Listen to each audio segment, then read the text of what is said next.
resolved model is appropriate, since it allows for a non-perturbative treatment of the light-matter interaction. We therefore employ a time-resolved density matrix model, which also fully accounts for the coherent transport in addition to the most relevant scattering mechanisms in these devices. The AC field is modeled by a time-dependent external electric potential, which can be of arbitrary temporal shape. In our case, we let two pulses with varying time delay excite the system, and then we record a nonlinear current response, which in an experiment would be the equivalent to an induced electric field response. By making a 2D Fourier transform along the detection and time delay axis, we obtain the 2D frequency map on the right.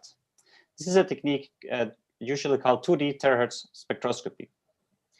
For clarity, we use sync pulses, which are shown in the central figure, which have a flat frequency spectrum. This provides a one-to-one mapping between the nonlinear current and the nonlinear coefficients, which on the left is exemplified by a chi2 plotted as a function of the response frequency and one of the ingoing frequencies.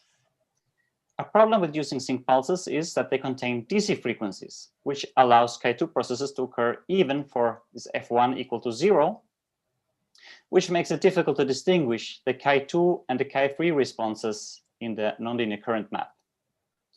We therefore employ a modified pulse, which has a flat frequency spectrum only in a range around the lasing frequency.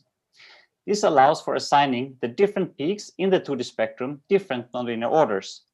This can also be seen directly by sweeping the AC field strength, as peaks change in relative amplitude when the AC field is increased.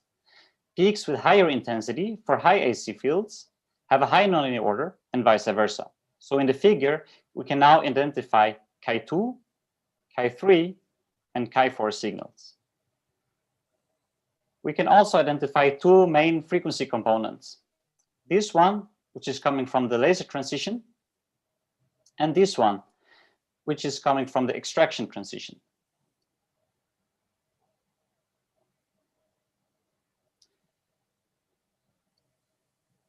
So let's see if we can. So finally, we track the marked points in the 2D map for increasing AC field strength, and then we can extract the nonlinear order from their slope plotted on a log-log scale. What we see is that the second order and the third order nonlinear signals occur at the expected frequency coordinates and follow the expected power law. At higher fields, however, the nonlinearity saturates as the electron populations redistribute among the subbands, making it hard to attribute specific nonlinear orders. In addition, the whole 2D map becomes distorted at high AC fields as the populations and coherences are driven far from equilibrium. Since the pulses have flat frequency content, we can easily extract the nonlinear coefficients responsible for some frequency generation and four-way mixing, for example, at the lowest AC field strength. And we find a reasonable agreement with perturbation calculations at low fields. In conclusion, our method allows us to analyze and predict the nonlinear response beyond perturbation theory or power expansion formulations for the strong AC fields, which are typically present under laser operation. This method can also be used experimentally, as we have done in this application here, although it is currently limited by the available pulse terahertz sources. So with that, I would like to thank the organizers for the opportunity to present our work here, and all of you for your attention. Thank you very much. And let's go to the next speaker.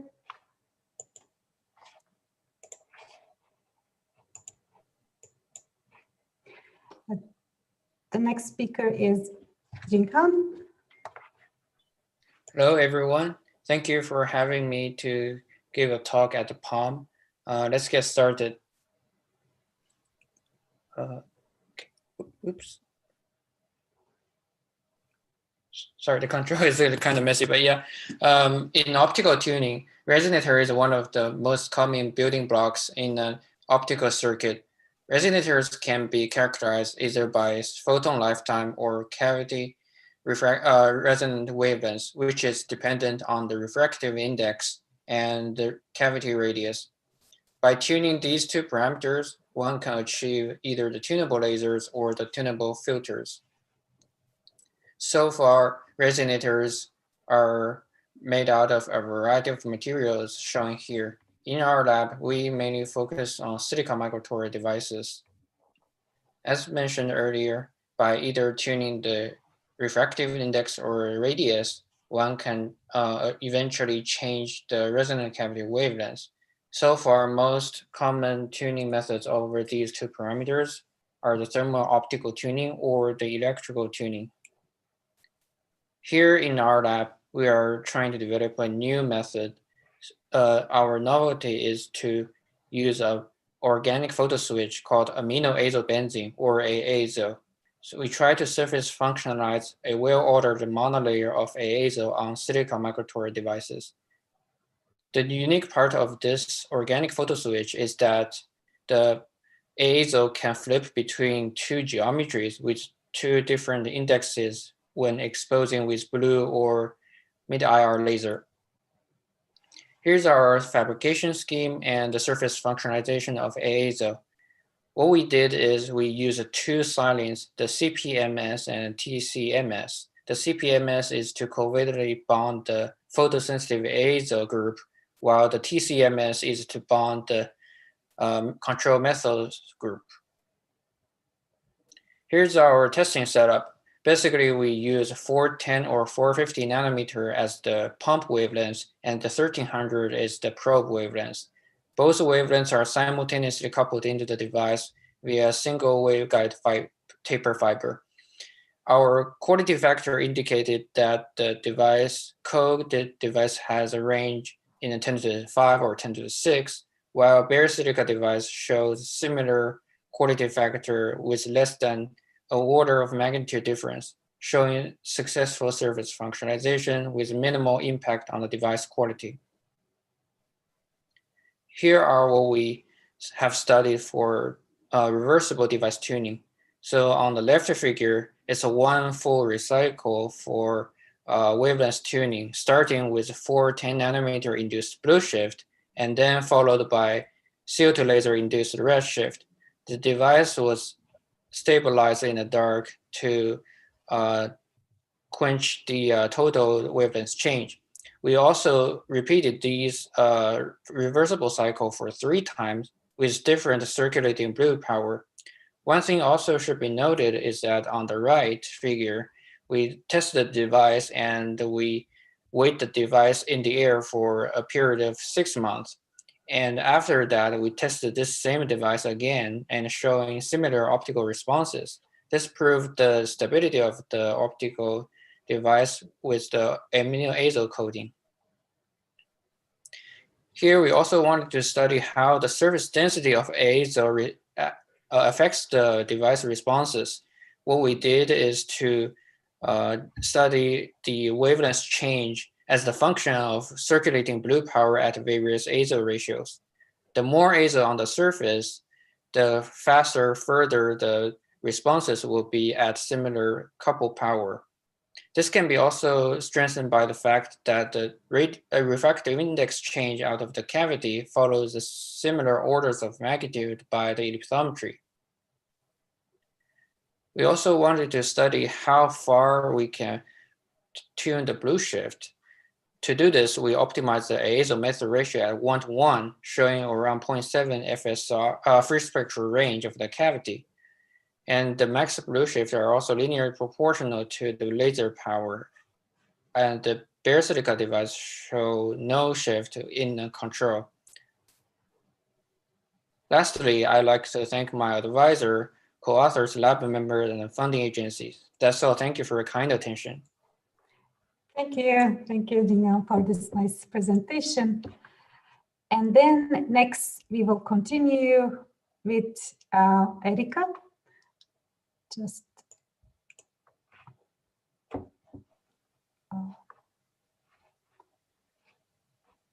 Hello. Just a second. This.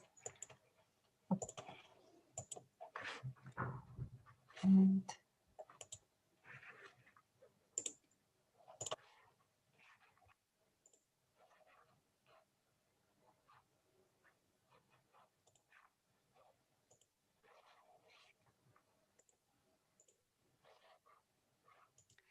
yes, then Next speaker is Erika. Okay. Thank you. Okay.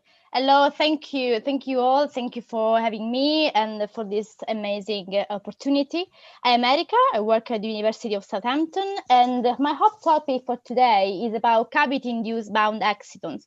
So the question we ask ourselves is it possible to use non-perturbative cavity effects to engineer quantum materials property, like creating or manipulating electronic states? Well, waiting for. So, well, to answer this question, we can focus on a specific simple system, such as a doped quantum well. Because the quantum well is doped, the Fermi energy will lie on the conduction band.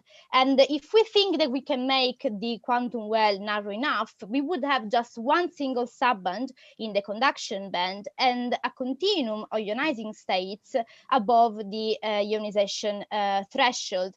If one electron jumps from the first subband to one of the ionizing states, if you can turn, please, sorry.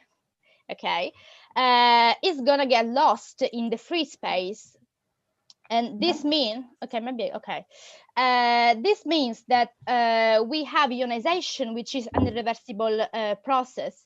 But what happens if we manage to couple this system to a cavity? The cavity, sorry, just the remote is not really working. Yes, the cavity will exchange photons with these bound to continuum transitions, and the light matter coupling, we know, it would depend on the square root of the number of the electrons involved.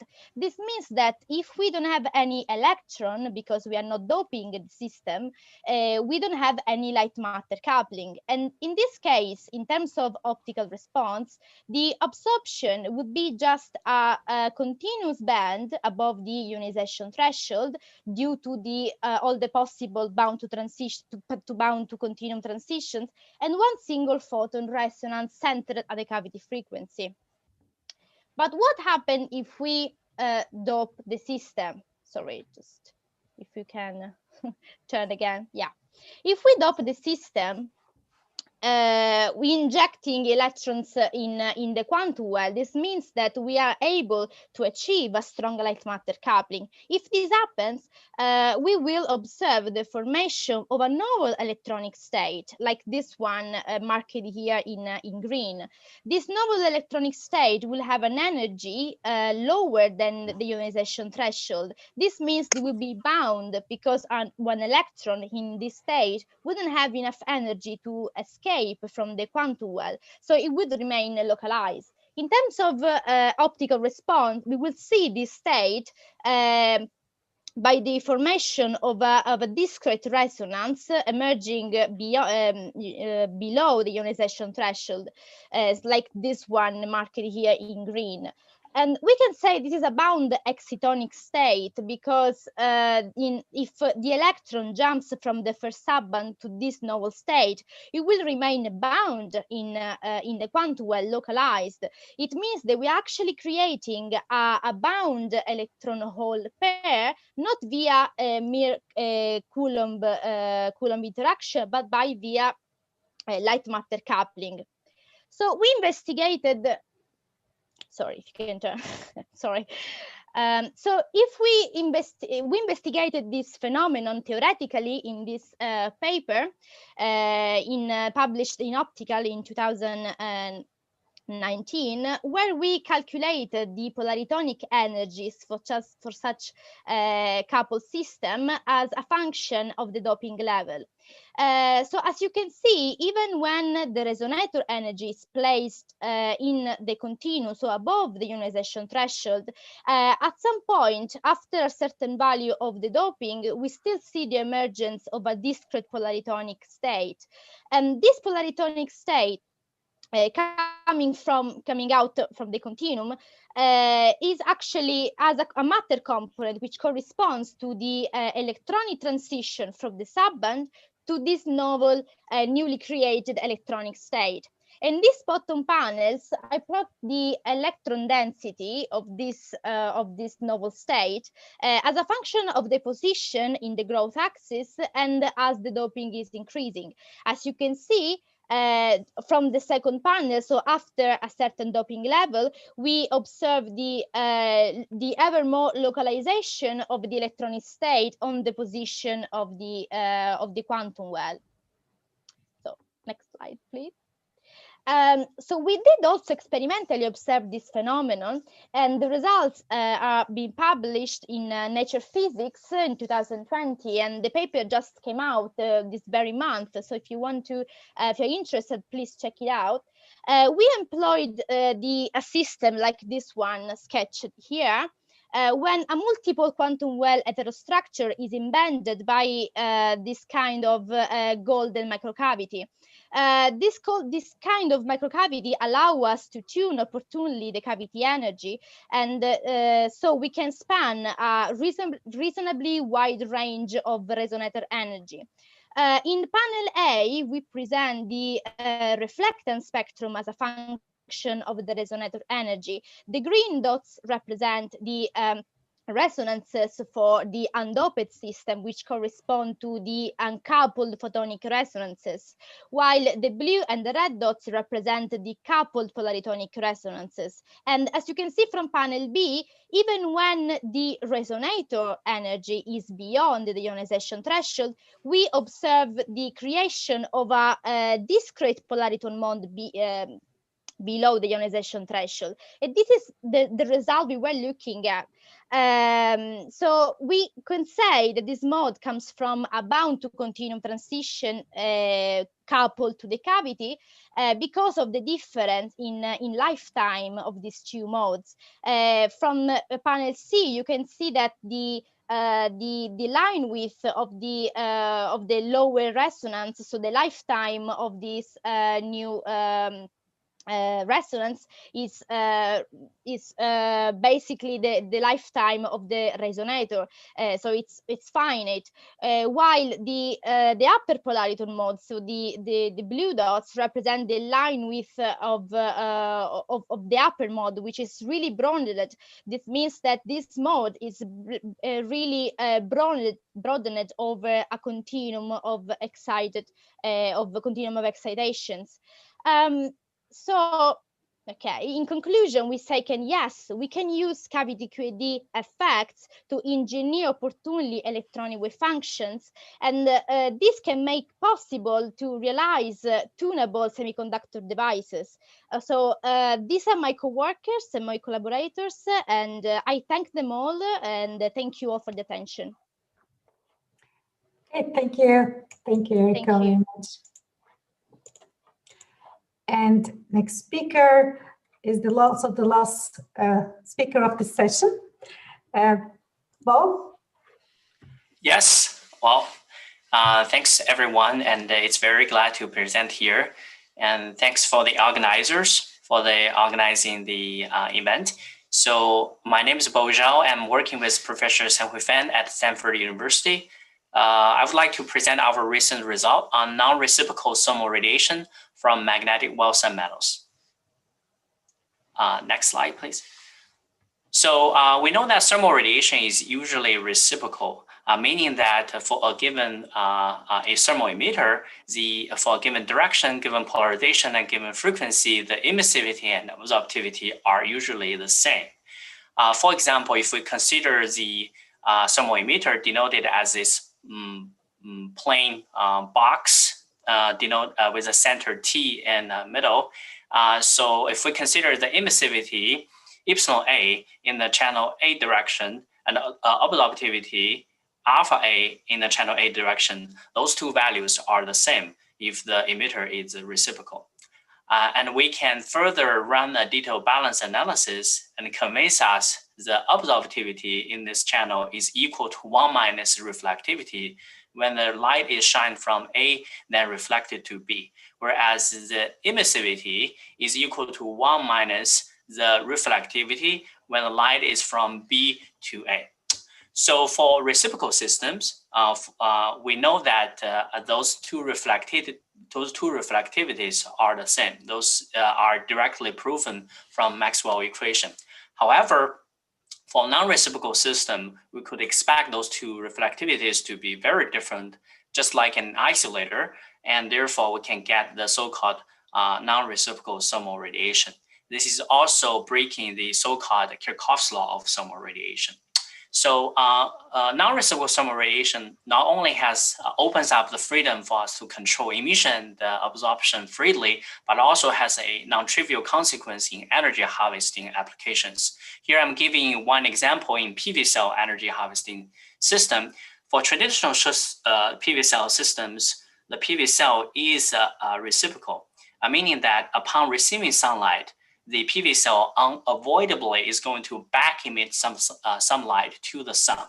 This back emission, however, contains some exergy that we can use to produce electricity. Therefore, it'd be much nicer to completely kill the back emission in this channel and re-guide it to some other direction where we can put another cell. So in order to build non-reciprocal thermal radiator, one way of doing it is use a magnetic field to break the time reversal symmetry. And here I'm showing you a previous work on this topic. And the authors use indium arsenide under a B field and successfully achieve the absorptivity and emissivity being completely different at some direction and some frequency. However, this work is based on, is using an external B field that is on the order of 3 Tesla. For those kind of large magnetic field, it's difficult to achieve practically. That's exactly what we're going to solve in this work. Next, so our approach is based on the so-called magnetic Wall-Cell metals. So because of the spontaneous magnetization, the time reversal symmetry in those kind of material systems are inherently breaking. So therefore, the degenerate Dirac cone is going to be split in the K space and forms a pair of well nodes. And more interestingly, the well nodes provides a barrier curvature field for us to access. And the barrier curvature actually acts like a magnetic field in K space, just like the B field in real space, and provides the electron wave packet a so-called anomalous velocity. And this is a component that breaks the time reversal symmetry. And with that, the dielectric function of magnetic Wall-Cell metal actually possesses a very similar form as magneto-optical material in a B field.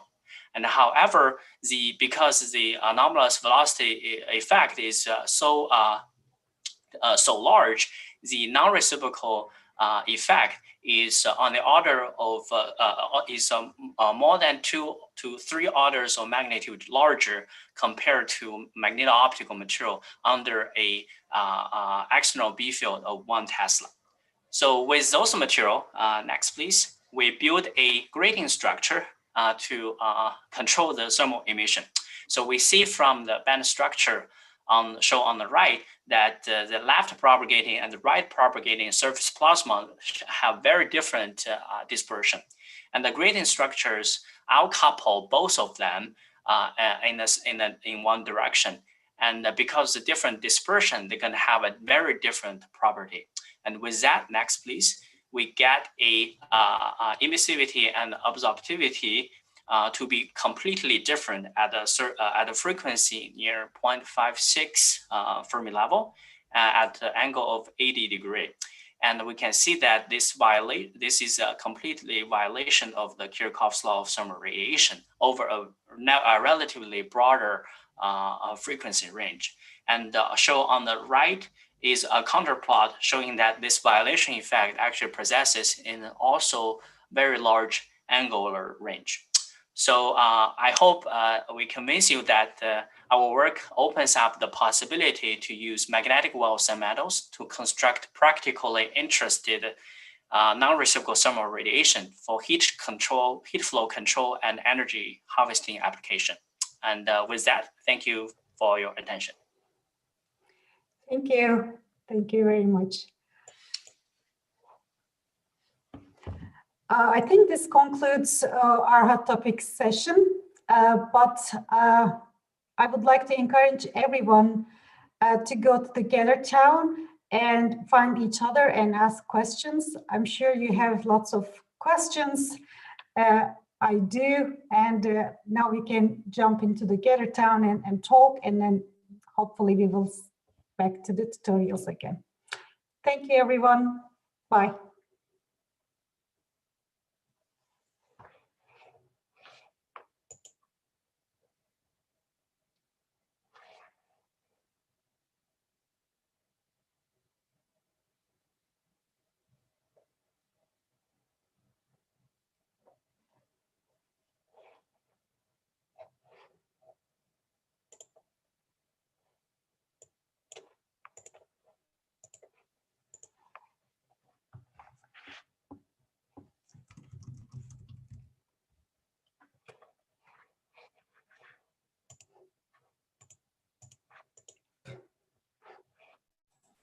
So, hello everybody, it's been a pleasure.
Can you hear me now?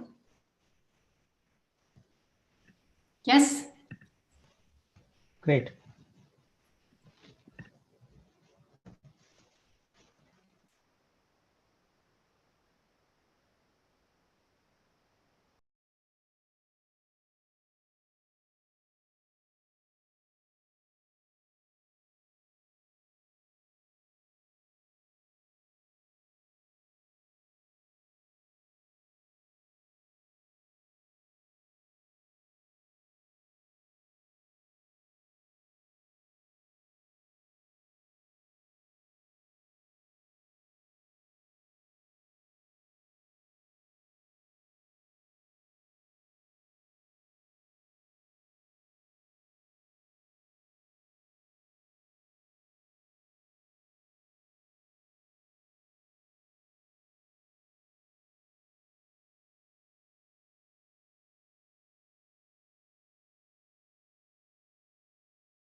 Welcome back, everyone. My name is Anne-Katrien, and I'm currently a lecturer at ETH. I will host this first tutorial of the Photonics Online Meetup with our wonderful speaker, Dr. Abu Sebastian. First, let me introduce him real brief. Abu Sebastian was born in India. He received his PhD in electrical engineering from Iowa State University in the US. And after 2 years as postdoc, Dr. Sebastian became a research staff member at IBM Research here in Switzerland in 2006. There, he currently manages the research efforts on in-memory computing. As a master inventor, was named principal and distinguished research staff member. Dr. Sebastian was also awarded numerous grants and awards such as an ERC Consolidator and Proof of Concept grant, or the Ovchinsky Lectureship Award for his contributions to phase change materials for cognitive computing. And just a few days ago, his and his collaborators' work on how light and in-memory computing can help AI to achieve ultra-low latency was published in Nature. So now we're very much looking forward to his talk on brain-inspired computing. And after his presentation, we will have about 15 minutes for questions. So please write in the chat what you would like to know or discuss, and no worries, every question is welcome. So thank you, Abu, for agreeing to give this tutorial. We're very excited to have you, and the virtual stage is yours.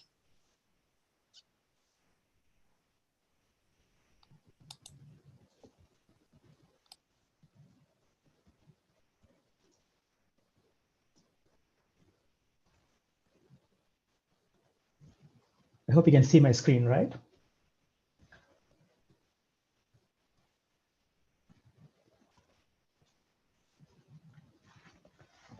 Well, yeah, so I would like to thank the organizers for this kind invitation and for Anne-Katrien for all the nice words she said about me.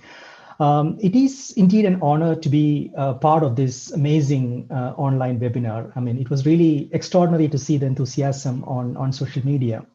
Now, given the broad spectrum of audience that I suspect would be tuning in, I've decided to give a rather high-level overview of the field of brain-inspired computing. So, this is how I'd like to structure the tutorial. So first, I would like to agree on what we mean by brain-inspired computing.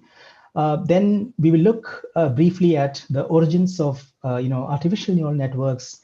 Then how artificial neural networks came of age due to the innovations in information technology. And then we will invest quite some time on new computing substrates for artificial neural networks. And subsequently, I would like to give at least a small glimpse of some algorithmic developments that go beyond traditional artificial neural networks. And then finally, I'll give an outlook and summary. So now if you look at the human brain, as you know, it's one of the most intricate objects in our universe, right? It weighs less than 2 kilograms. It consumes approximately 20 watts of power, less than that of a light bulb, as you know. But yet it defines our identity and it creates this model of the world and the reality around us. Now, also it's remarkable that, equipped with this very modest sensory perception that we have, it helps us ponder the origins of the universe and the physics of subatomic particles. So it's truly a remarkable organ that we possess. Now, it has long been a standing dream of computer scientists to build systems that compute or process information in a way the brain does. So almost 200 years back, Lady Ada Lovelace, who was an assistant to Charles Babbage, phrases in a very eloquent manner, I hope to bequeath to the generations a calculus of the nervous system. So it's like a really beautifully put, right? I mean, so people are thinking about, about the brain from, quite a while back.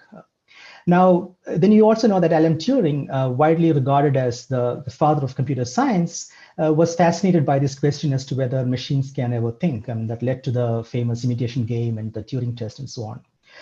John von Neumann, again, one of the architects of modern computing systems, actually spent his last years writing the book titled The Computer and the Brain, which unfortunately he could not finish because of his untimely death. Now, in spite of the centuries-long interest in how the brain works. Only by the turn of the 20th century did we start getting insights into the building blocks of the brain. Due to the pioneering work of scientists such as Santiago Ramon y Cajal, we started getting a glimpse into the neural networks that help the brain process information. So Cajal made these, amazingly beautiful and detailed sketches of what he saw under the microscope, drawings that scientists and educators rely on even today. It's like truly remarkable. And in fact, Cajal was awarded the Nobel Prize in 1906 for these efforts. Now, we now know that neurons and synapses are central to how brain computes. I mean, here are shown two neurons interconnected by synapses. The dendrites, that you see here, they bring in the signals into the cell body, which is referred to as the soma. The soma aggregates this information, and if the total strength of the signal exceeds a certain threshold, then the neuron fires a signal down the axon. Now, synapses are these small, tiny gaps. The synaptic cleft is like 10 nanometers. The gap is located at the very end of the axon terminal, connecting the neuron to the other nerve cells. Now, here the neurotransmitters are used to carry the signal across the synapse to other neurons. Now, I mean, we right now know that the human brain has approximately 80 billion neurons, around 15 billion of them purely in the cerebral cortex. It has over 240 trillion synapses. And just to give you an idea, if each synapse was storing just one bit of information, that alone would amount to something like 30 terabytes. So it's around 800 books per day for 100 years, right? That's kind of the amount of synapses that we possess. The total length of the nerve fibers is approximately 150,000 kilometers, which is remarkable. And we also know that the activity in the brain is widely distributed. It is essentially a highly parallel computer, and it's remarkably efficient. By some estimates, the efficiency is around peta-ops per joule, as you can see here, right? So it's like truly, truly remarkable.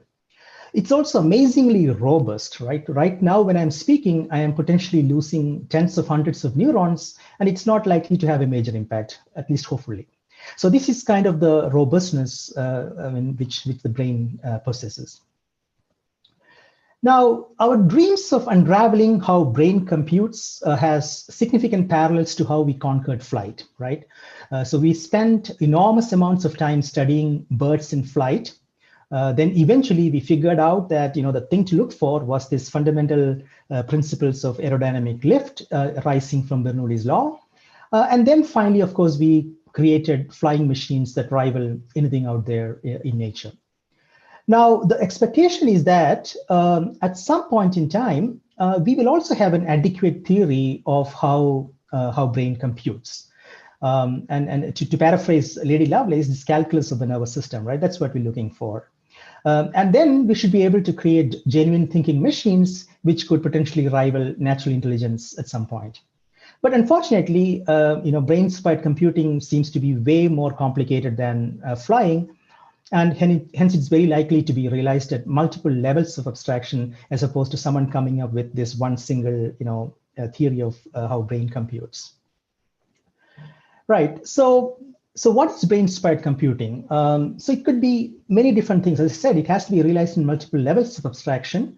So for example, it could be hyperdimensional computing that takes inspiration from the mere massive dimensionality of the biological neural networks. It could be oscillatory neural networks where the inspiration is drawn from the neural oscillations in the brain. That's something that people have studied and they're pretty well aware of. However, a big part of it these days is actually artificial neural networks and its variants, right? Which have gained significant prominence mostly because of this deep learning revolution that is underway. So in this tutorial, I will mostly focus on this latter part, right? Artificial neural networks and the variants of it.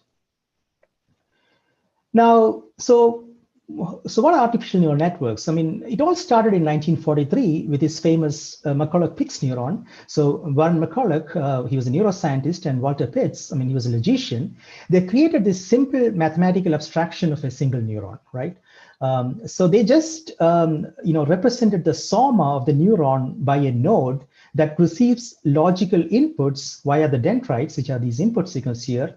It aggregates them, and based on this, a decision is made and it's output. So it's a very simple, a simplistic model that captures just the essence of what a biological neuron does. So that's all it was. Now, several years later, Frank Rosenblatt, who was another brilliant Cornell engineer, he showed that a slightly modified version of this McCulloch-Pitts neuron with synaptic weights could actually perform linear classification tasks. And that was not it. I mean, he also, one of the key inventions or innovations was that he developed a fairly simple yet relatively efficient algorithm to learn how to tune those synaptic weights to achieve that, right? So that's a famous perceptron algorithm. So that was kind of, in many ways, the first neural network to think about it, right? So you kind of can do linear classification on data using this very simple construct. Unfortunately, he tragically died in a boating accident in the age of 43. I mean, he was a very brilliant person, actually. Since then, several decades passed, and the original perceptron was quite limited in stability because it could only do linear classification, and it was trashed by much of the rest of the AI community. But in the subsequent decades, this motivated researchers to create multi-layered perceptrons by stacking them together, and then they can start doing non-linear classification tasks.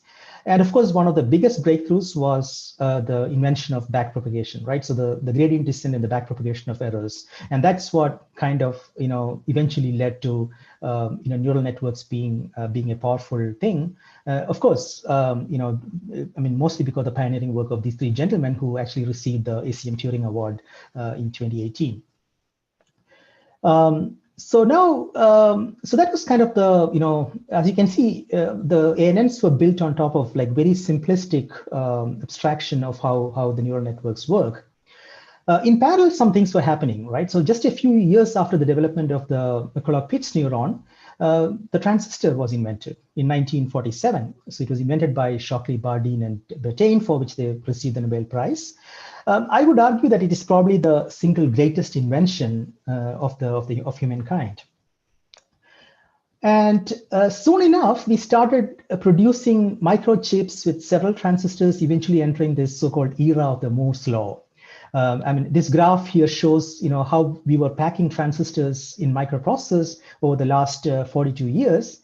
And as you can see, as in 2017, we are in the range of an astonishing 10 billion transistors per processor, right? So that's kind of the rate we are at. So we were well and truly into the Moore's law era. And Moore's law also ushered in this exponential increase in compute performance, which created several industries along the way. So if you look at in the beginning, it introduced the transistor radio, then we had the mini computers, PC, internet, mobile, and so on and so forth. So eventually, we had enough compute power and availability of data to also make neural networks work. So neural network was this niche thing sitting out there. People, it can do very limited things. People didn't really use it that much. And then suddenly there came a point where we had enough data and enough compute power that we can start doing remarkable things with neural networks. So it was indeed a sudden development. Even early 2010s, ANNs were so unpopular that they were getting dropped off the curricula in many universities. Just think about that. But the ImageNet contest in 2012 changed everything, where a deep learning based or ANN based approach outperformed all other techniques by a huge margin. So at present, as you know, deep neural networks come close to or even outperform human beings in several cognitive tasks such as image and speech recognition. Now, in the last couple of years, ANNs have established themselves to be the go-to technology for tasks such as computer vision. These are some of the latest networks out there, the most fancy ones. And also, things like for natural language processing, transformers are one type of networks that are being used there. There's this wide range of neural network architectures, all the way from feed-forward, residual, recurrent connections. So, the modern networks have hundreds of layers and hundreds of millions of synaptic weights. But the thing to note is that the fundamental building block remains the same as we had in the 1980s, right? So nothing dramatic has happened. It's just the scale. The scale of that simple concept, is what has led to this remarkable revolution, which is the AI revolution going on. As you know, the deep neural networks or artificial neural networks are the mainstay of the AI portfolio of all the major IT companies, as you can see in some of the examples here. So in some sense, they're also heavily involved in making decisions for us, right? It's one of the things that we have to be mindful of, that they are heavily making our day-to-day decisions in many respects. Also in recent years, the applications of ANNs have exploded in areas such as healthcare, robotics, self-driving cars, also in basic science, right? And one particularly impressive demonstration was this AlphaFold, which almost solved the protein folding problem, which is like truly remarkable. The artificial neural networks have also helped us take on human beings in several strategic games, as you know. And one of the watershed moments was, of course, when AlphaGo, another deep learning or artificial neural network powered system, beat 18-time world champion Go, 18-time world Go champion Lee Sedol. He's a Korean guy, and that was a remarkable achievement. It was like a 4-1 victory in the end, and it shocked the world in many respects because no one thought that like an AI system could beat a person in a game like Go, right, which is almost beyond the reach of any computing system at that point. And ANNs have also started excelling in uniquely human abilities, such as real-time debating. This is something which IBM has been working on. It's called IBM's Project Debater, which can actually now debate pretty good world champion debaters. But still, there are some issues, right? So in spite of this success of deep learning and artificial neural networks, the key challenge remains the computational efficiency. So even though the victory of AlphaGo was truly remarkable, it was achieved at the expense of orders of magnitude higher energy consumption compared to the human opponent. So by some accounts, the AlphaGo machine employed 1,202 CPUs and 176 GPUs for this particular victory. So it didn't come cheap, right? It was a pretty expensive endeavor in the end. And today, if you look at it, it takes days, if not weeks, to train state-of-the-art deep neural networks, even with the most advanced computing hardware. The power consumption is highly undesirable and in many respects unsustainable. As you can see here, to train one of these networks, it takes 2 weeks of home energy consumption, and it's definitely not helping with climate change and some of those things which already people have pointed out, as you can see in these articles from MIT Technology Review. And in many edge and end device deep learning applications, this is even prohibitive. You cannot even afford to have this kind of energy consumption in this kind of small devices. So clearly, the computer architects have really woken up to this challenge, right? So AI and deep learning in particular is a key driver of innovation in the field. I would even argue it is probably the driver for innovation in the field, right? It has completely woken up all these people to work towards that. And part of the innovations are within the confines of conventional general purpose computing systems. For example, technologies such as storage class memory and near memory computing are being explored. You're just trying to improve your existing computing system. But the most active area of research here is right now in the space of standalone accelerators that optimize the computation and data flow to achieve very high efficiency and throughput. However, this approach is already strained, given that we are living through the waning days of Moore's law. But this is where the world is right now. So we are really focused on building these custom accelerators to somehow make it very purpose-built for AI applications or deep learning applications. So another problem is that the key reason for the computational inefficiency is that you need to shuttle around these millions of synaptic weights between the processor and the memory, which remains unaddressed in any of these approaches that is being pursued. Of course, we are trying to alleviate it through many other means, but we are not fully addressing it. So another fascinating computing paradigm, which is trying to address this issue with having to move around millions of synaptic weights, is in-memory computing. So it is this non-von Neumann computing paradigm that could address this challenge that I talked about. Right. So what is in-memory computing? So in-memory computing, instead of shuttling around data between processing and memory units, as in a conventional computing architecture, we try to compute or perform the computations in place in the memory itself. Now, in that sense, there is already this uncanny resemblance to this highly entwined nature of processing and memory in the brain that we talked about earlier. Now, how is it done? It is done by exploiting in tandem the physical attributes of the memory devices, their array level organization, the peripheral circuitry, as well as the control logic. So in-memory computing as such is a broader computing paradigm with applications beyond neural networks and AI. And I would strongly encourage you to read this review article for an up-to-date survey of this field. Now, there are different types of memory technologies that could facilitate in-memory computing, and phase change memory is just one of them. I seem to have a lot of expertise on that topic. That is why I want to talk about that. And so phase change memory is based on this property of certain compounds of germanium, antimony, and tellurium, whereby they have drastically different electrical and optical properties depending on the atomic arrangement. So in the disordered amorphous phase, they have a very high resistivity, and in the ordered crystalline phase, they have very low resistivity. Now, if we sandwich this tiny volume of material between two electrodes, then we can make a memory device. And by applying suitable electrical pulses and subsequent Joule heating, this material can reversibly switch between the amorphous and crystalline phase configurations. And we can create these kind of intermediate phase configurations, which is kind of a mix of amorphous and crystalline phases. And depending on this phase configuration, the device will have different resistance values because of this change in resistivity values. And this can indeed be deciphered by biasing with a small amplitude read voltage. So it's essentially an analog storage device. And just to give you the dimensions, the diameter or the radius of such a memory device is like 10 or 20 nanometers, right? So it's really a tiny device that we're talking about.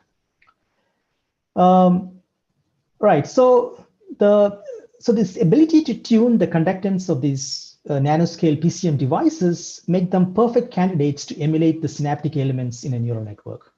So if you look at the PCM devices, when they are organized in a crossbar configuration, they can implement, for example, one layer of a neural network.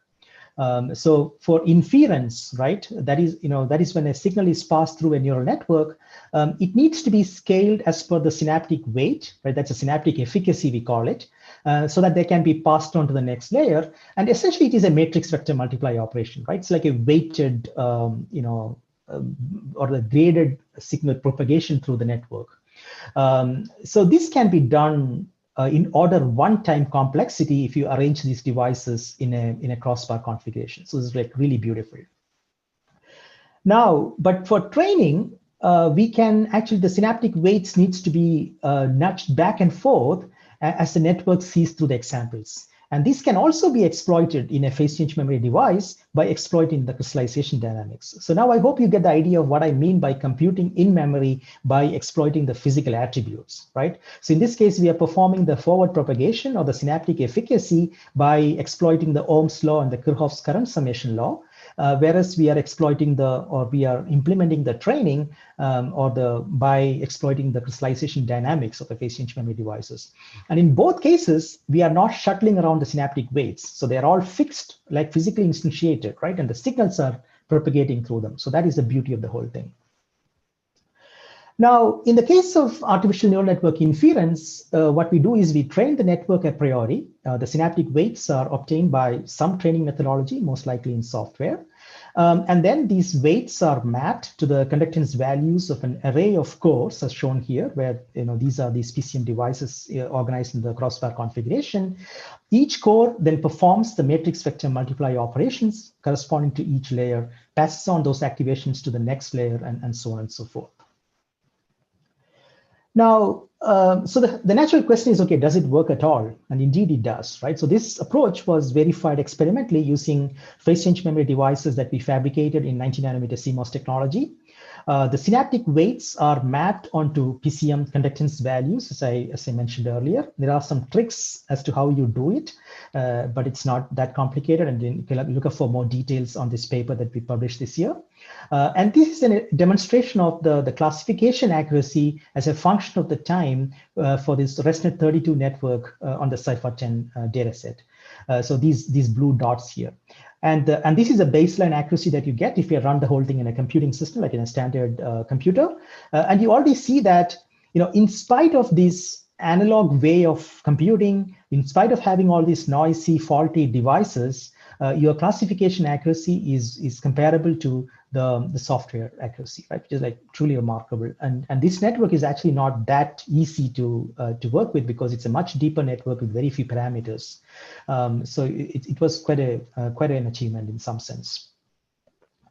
So even for training, we can use a technique that we invented called mixed precision in memory computing. We can achieve software equivalent accuracies, and here is again an experimental demonstration of how a network can achieve accuracy, software equivalent accuracy while training. So essentially, what we do is we start with a random distribution of phase change memory conductance values, and then they are kind of nudged back and forth by exploiting the crystallization dynamics of the memory devices, right? And then eventually they reach these optimal synaptic values.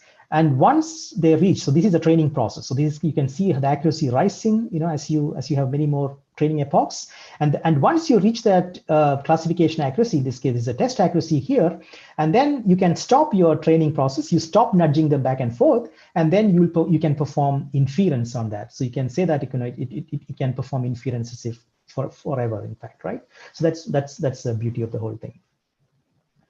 Now, so in fact, this hardware on which we did this demonstration is actually available on the cloud for public access. So it's possible to go to this link and try out, inferring on this chip that was trained this particular manner, entirely on hardware. And I would strongly encourage everyone to try this out if possible. I would also appreciate if you could help with this simulator, which we open sourced end of last year to establish some of these algorithms, right? Like the software equivalent training and inference of deep neural networks using in-memory computing. I think it'll be really cool if you could take a look at this link here and also contribute to this project. Now, so one of the questions which many of you might be interested, particularly in this audience, is there a photonic counterpart to in-memory computing? So a few years back, a photonic memory device was proposed based on phase change materials again. So a phase change memory segment is fabricated on top of a nanophotonic waveguide. Now, information is now stored again in terms of the phase configuration of this segment, just like the electronic counterpart. Both reading and writing are now performed via ultra-short optical pulses. Now, during write, we exploit the evanescent coupling and the subsequent heating to alter the phase configuration. And as you know, the phase configuration in turn affects optical absorption. So information can now be deciphered by monitoring the optical transmission when lower energy optical read pulses are applied. So that's kind of the idea. So it's almost a direct analog of the electrical phase change memory that I talked about. Now, so folks in Oxford and Münster have shown that these devices can store a continuum of transmit levels, right? And by clever choice of device geometry and pulse shapes and so on, I mean, they can obtain these very nice programming curves, so to speak. Again, very similar to the kind of curves that I showed for the electronic phase change memory. Now, but what more can we do with this? We can actually perform now photonic in-memory computing, right? Or the synaptic efficacy that I talked about earlier, the grading of inputs. For example, if you have two operands like alpha and C, which you want to multiply and get a beta, then you can store one of these operands in terms of the transmitted state. The other one can be mapped to the input read power. Then the output read power will be proportional to the result. So that is very similar again to how we did the whole operation using Ohm's law in electronic in-memory computing. So as Anne-Catherine also alluded to in the beginning, so we recently extended this work to implement a photonic processor that can implement now multiple matrix vector multiply operations at the same time. So it's just an extension of that concept that I talked about earlier. Now, as you know, one of the biggest advances of photonics or electronics is this ability to do wavelength diffusion multiplexing. And one application that is particularly amenable to this is convolution. So this is just an illustration of how convolution, a 2D convolution works. Now, there is a fixed convolution kernel, right, which is kind of multiplied, or it's scanned over the image, right? So that's what you do. So if you look at it, it is a whole bunch of matrix vector multiplications. That's what that you need to do at the same time. So what we did is the fixed convolution kernels are mapped onto the photonic memory states that I talked about earlier. So this is kind of the photonic crossbar array, again, equivalent to the crossbar array that I talked about in the electronic domain. And this one now stores the convolution kernel, right? The nice thing is that convolution kernels are rather small, even for state-of-the-art deep neural networks. So you can easily have a crossbar array of photonic memory elements storing them. But now the input vectors corresponding to the image data, right? They are now encoded on multiple wavelengths derived from an optical frequency comb. So each of these wavelengths will now encode one of the inputs that you're looking for. Now, this will allow us to perform all these matrix vector multiply operations associated with a single convolution operation in a single time step. So this is like really remarkable. And so essentially we are performing the whole convolution in one single time step, right? So this is beyond the reach of any electronic processor that I'm aware of, and it's definitely, it has a huge potential to reduce the latency involved in artificial neural network inference by orders of magnitude. So it's a classic example of photonic in-memory computing as applied in artificial neural networks. Now, so I want to, as I said, I just want to spend a bit more time on some of the algorithmic challenges out there and the work going on in that space. So let's just look at this concept of neurosymbolic AI, right? So if you look at a state-of-the-art deep neural network, and if you show this image to that, there's a good chance that it will recognize that as a teddy bear. And in fact, this is indeed an exhibit in the Museum of Modern Art in New York, and this is definitely not a teddy bear, right? So what you see is that these kind of networks, they fall apart when they encounter images in unusual contexts. So there's another example where there is if an object such as a guitar is now superimposed on this image from the jungle, then it is recognized as a bird, presumably because it is colorful, right? And it's in the jungle. Funny enough, the monkey suddenly becomes a person because maybe it's close to a guitar. So it's kind of strange, right?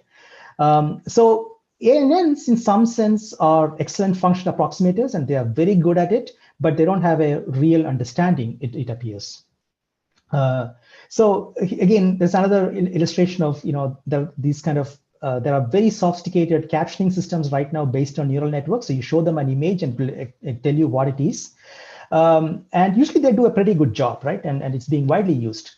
But then you can show these kind of images, such as this one here, and says a man riding a motorcycle on a bike on a beach, an airplane parked on the tarmac at an airport, a group of people standing on top of a beach. So, it's kind of weird, right? I mean, they don't have a fundamental understanding of these images. So they just, as I said earlier, they are like glorified function approximators in some sense. So this is a huge problem. So it's likely that combining artificial neural networks with symbolic AI could address some of the challenges mentioned earlier. So symbolic AI was another form of AI that has been around since the inception of artificial intelligence AI in the 1950s. In some sense, symbolic AI is likely to gain a resurgence because of the success of artificial neural networks. So there is a significant research area within IBM, in particular, the MIT IBM Watson AI Lab, to kind of look at this problem. So I just want to point out some of the severe shortcomings of artificial neural networks and how people are trying to address it through different algorithmic means. Now, another fascinating area of research is memory augmented neural networks. So in this domain, one of the huge challenges for artificial neural networks is learning from few examples, right? So we do not learn how a dog looks by looking at a million images of different types of dogs, right? So that is not the way we learn it. However, recent research has shown that by having access to an explicit memory can significantly improve the ability to learn from few examples. So this is a so-called few-shot learning problem, which we are all very good at. Now, note that an artificial neural network has itself an implicit memory. So here we are talking about a separate memory that the neural network can read from and write into, right? That's the whole idea of neural networks with explicit memory or memory augmented neural networks, as they are sometimes called. And this representation of knowledge in the form of an explicit memory could also help with more complex tasks such as reasoning, planning, question answering, and so on. So that is gaining a lot of traction these days. So in a very recent work that we did, we found a way to realize the explicit memory in terms of high dimensional vectors, binary vectors of very high dimension. So we attached a neural network to a so-called HD, a bunch of HD vectors, high dimensional vectors. So this merger of neural networks with high dimensional computing could pave the way for robust vector symbolic manipulations and so on. Now, it could also facilitate robust manipulations using in-memory computing, something we already had demonstrated recently for high-dimensional computing in a Nature Electronics paper, which actually appeared on the cover, actually. So again, I just want to give you a glimpse of where the field is going, right? So we are right now trying to attach neural networks to symbolic logic. We are trying to attach neural networks to explicit memory so that you can condense your kind of knowledge in that explicit memory, and so on and so forth. And in this work, we were trying to actually combine that explicit memory with this very fascinating area of hyperdimensional computing and vector symbolic architectures. Now, in the last part, I want to talk about more biologically plausible ANNs, right? So there's another very interesting application domain. So if you look at this conventional artificial neural networks, neurons are static nonlinear functions right from the time of the McCulloch-Pitts neuron that we described. Synapses are scalar multiply units, and information is transmitted as floating point numbers. But we all know that in biological neural networks, neurons and synapses are dynamic entities, right? Information is encoded in time and transmitted in terms of spikes. And these so-called spiking neural networks are asynchronous. They don't have a global clock, and they are event-driven, right? They only compute when you have an event. They're triggered by an event. So these are some of the fundamental differences between biological neural networks and the current artificial neural networks. So the natural question is, okay, then what is SNN bringing, right? So is there any potential benefit of having this additional machinery attached to the artificial neural networks? So due to the event-driven nature of spiking neural networks, there could be significant energy efficiency. We do not have to maintain a global clock, and we only compute when triggered by data. So this could definitely bring in some energy efficiency. That could be one advantage. Now, the temporal encoding of information could lead to ultra-low latency. The spikes could propagate across layers of neurons, unlike conventional neural networks where we process layer by layer. So it's a very nice depiction of that. It was something which I got from Professor Simon Thorpe, where you can actually see how fast your brain can respond to visual stimuli just because spikes can just propagate through the layers without having to wait for the full layer to be computed. So it's like really an amazing potential for spiking neural networks. Compared to the very expensive backprop-based learning in artificial neural networks, local event-based learning, which most likely the brain is doing, right? I don't think we are doing backpropagation in the brain. So it could be highly efficient, right? So this is another big advantage that could come. And finally, because of this additional synaptic dynamics, this could bestow spiking neural networks with computational superiority in certain tasks, right? Because your synapses are not just scalar multiply units, but they have their own dynamics. So that should definitely bring in some computational benefit.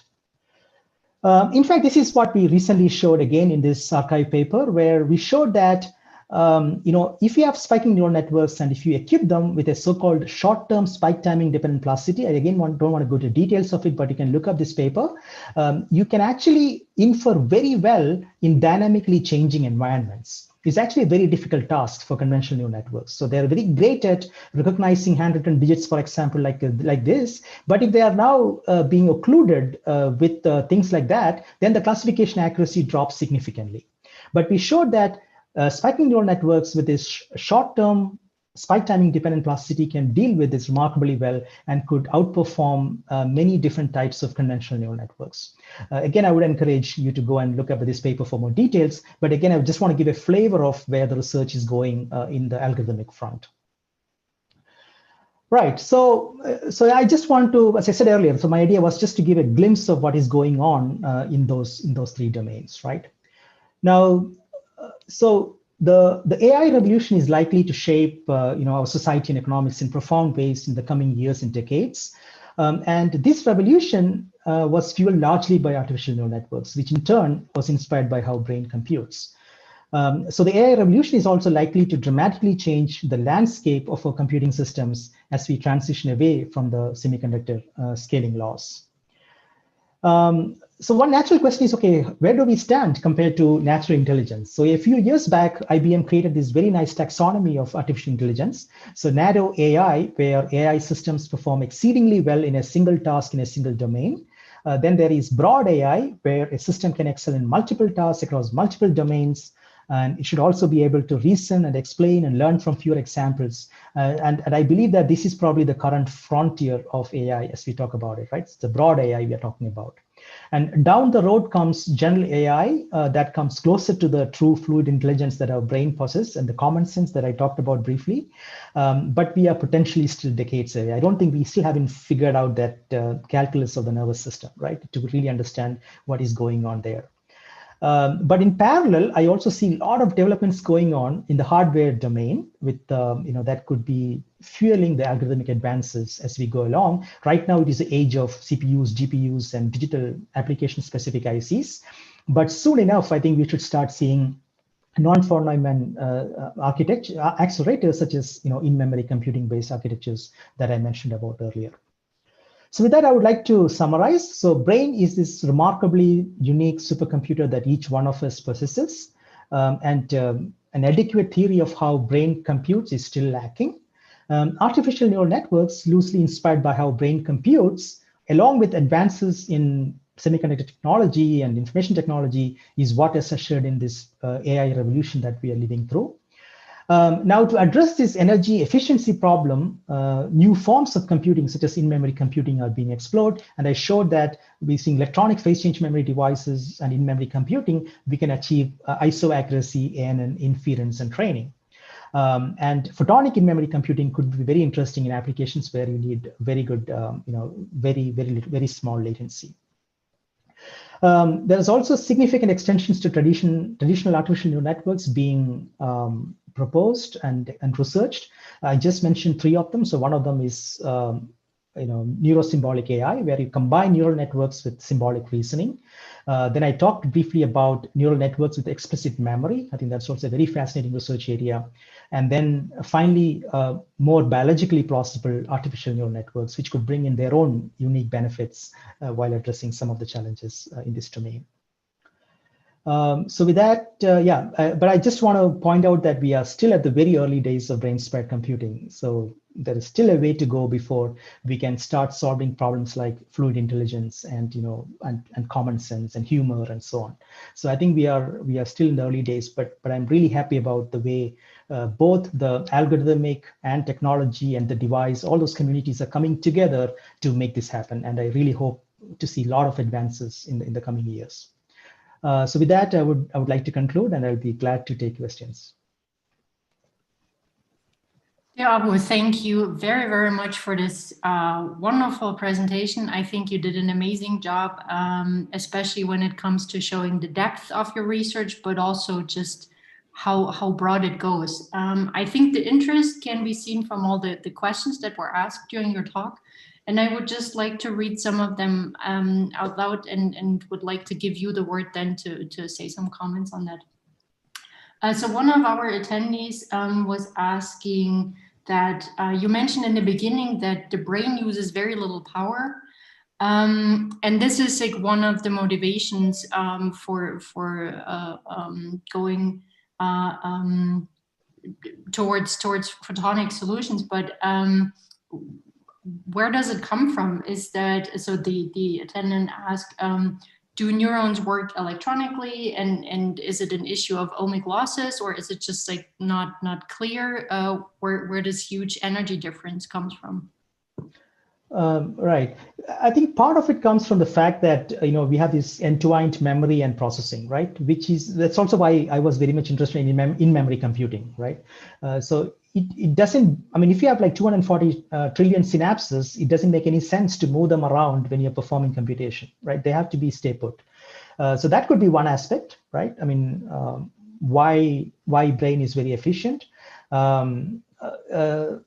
But on the other hand, there could also be a lot of algorithmic aspects. For example, we still don't have a good understanding as to how training happens in the brain, right? So, definitely it's not backpropagation and gradient descent. I mean, there could be some, people have postulated some ways in which the brain could be doing some of those things, but it's very unlikely that it'll be anything like how we do it in our computer, right? Because we all know how as I showed you some of the numbers, it takes 2 weeks of our home consumption to train a large network. So it's very unlikely that brain is doing something like that. So there are some local event-based learning most likely it is doing, which we don't fully understand, right? So from a training perspective, I think some of the efficiency could just be coming from the algorithmic side. But I think the in-memory computing is a big aspect too, because if you're not moving data, I think you can be fairly efficient. Thank you very much. Then again, everyone is really excited about your talk, and thanks you for the great presentation. But there's also the question of, can you maintain the states of the phase scheme you showed for the phase change related in-memory computing? So the question was here, is the phase stable for a long period of time? Or do you have to bring in energy again? So I think the phase configuration, right? Is fairly stable. As you know very well too, right? And Catherine, but the challenge, of course, is resistance drift, right? So this is one of the things where phase change has this very quirky behavior, whereby you create like a amorphous phase change material, and then it keeps on wanting to go to an ideal glass state, right? So it starts drifting towards that ideal glass state. So this is what we typically refer to as drift in PCM. So it's really not a phase transition. It's not like amorphous is going towards crystalline. It's really amorphous is going towards a happier amorphous phase, right? Or a less energetically energetic state. So this is kind of the challenge that we have. And maybe you already noticed here in one of the, maybe I can quickly go there if it's quick enough. Like in this task, for example, you see this yellow line here, right? You see that the classification accuracy is very good in the beginning. And then you start dropping in accuracy. And this is precisely because of this resistance drift, because your conductance is drifting away in time. Fortunately, this is something that we can deal with quite easily with a very simple circuitry. So that is why you can lift it up to the blue line here without much hassle. But this is indeed a pain, right? Because you really have to do something in addition to that. So this would be one thing that I would really like to avoid. The other thing is, of course, there is a lot of noise in the system. But here again, at least for deep learning inference, you don't need very high precision. And definitely the synapses in the brain are not like floating point units, right? So I think this is again one place where I think maybe we are fine there. But yeah, some deterministic effects like resistance drift could be a problem, and we need to kind of, there should be some research from the material side to deal with that. And also from the device side, yeah. And is it an issue that if you want to go, if you want to switch between the states, that thermalization needs to happen in the lattice, and that this just has like a time limit on how fast you can go, or is this irrelevant? Not really, at least for the electronic phase change materials, right? Because these are really tiny, and usually your thermal time constants are like 5 nanoseconds or so. So if your pulses have a trailing edge of more than 5 nanoseconds, you're already beyond the thermal time constants. So yeah, that's not a huge problem, at least for electronic phase change memory. And do you think for a brain-inspired computing that also you mentioned your great overview on memory devices and applications for in-memory computing, and you only mentioned that phase change materials are one option, but also many people are working on magnetic materials. So do you see they can both be worked on at the same time, or would that be at some point one of the concept wins the race towards technological realization? Yeah, I think there could be. I believe there are, there is option for many different candidates. Definitely, phase change memory and resistive RAM are particularly suitable because they have this wide conductance window, which magnetic storage devices don't have, right? And they have a very, very small resistance margin. So it's possible that resistive RAM and PCM are better suited for the type of in-memory computing that I'm talking about here. But on the other hand, phase change memory is also commercialized, right? So there's a commercial product out there, and people are making dies with 128 gigabits, right? So this is definitely an advantage for phase change memory. People know their physics much better. So I have more hope in phase change memory, but for sure, I think resistive RAM is also a very good candidate. I mean, spintronic devices could also play a role there, but in a different way, right? They could probably implement like logical operations or something, but it's a little bit difficult to see how they can have an analog conductance value across a large array because of the small resistance windows that they have. And also the resistance value themselves are very small, which is not particularly nice when you want to make a large crossbar array. Thank you. Then we have a question from the audience. Where do you see the disadvantages of photonic neural networks in the comparison to the electric version? Yeah, I think the photonic neural networks, the photonic processor is extremely nice, right? But my fear is that when you start hooking them together, you start losing some of the advantages. So it's like having a Ferrari, and then I don't know, it is like kind of made to run on a on a small tiny street, right? So you kind of have this beautiful processor, then you now need to implement some nonlinear functions. You need to do something else, and you may have to convert into the electrical domain for whatever reason. Then you start losing what you gained, right? I mean, there, of course, people have worked out some ways to do certain things all using light and without having too many, these kind of bottlenecks. But I'm really afraid of that, especially when we try to scale it towards very large networks, right? I mean, and for small networks, I think it should be fine. We may have some solution there. But if you really want to scale it up, then I think we have to worry about some of these in-between things. Again, I mean, just to illustrate what I'm talking about here, you just look at this chip, right? I mean, you have these crossbars, but then you have these digital, units here, control units here. There are things beyond just the array, right? So we have to worry about that too. And we may have to implement some of them also using light. There's also a very detailed question on what is the upper bound of n kernels for the frequency comp demonstration. So meaning also we're implying what is the largest resolution of a photo in a that you can imagine with this demonstration? I had to recollect what it was. I mean, we had a frequency gap of 100 gigahertz, but I had to now go back and check how small we can go, because this, as you know, these combs are from EPFL, and Tobias is an expert on that, right? So yeah, I don't think I would be able to answer that. And for your convolutional neural network, how are you applying these nonlinear operators? No. So, I mean, the good thing is that for these simple networks, you can have something like ReLU, right? Which is a very simple nonlinear operator. So it just means that you just kick off the negative signal, right? So you just make them 0. So these kind of things are fairly easy to implement. That's why I meant to say that, if you want to have very simple neural networks, then you can get away with some of these problems. But when you want to implement like a much larger neural network, then you are faced with the challenges of having to implement more sophisticated nonlinear functions and so on.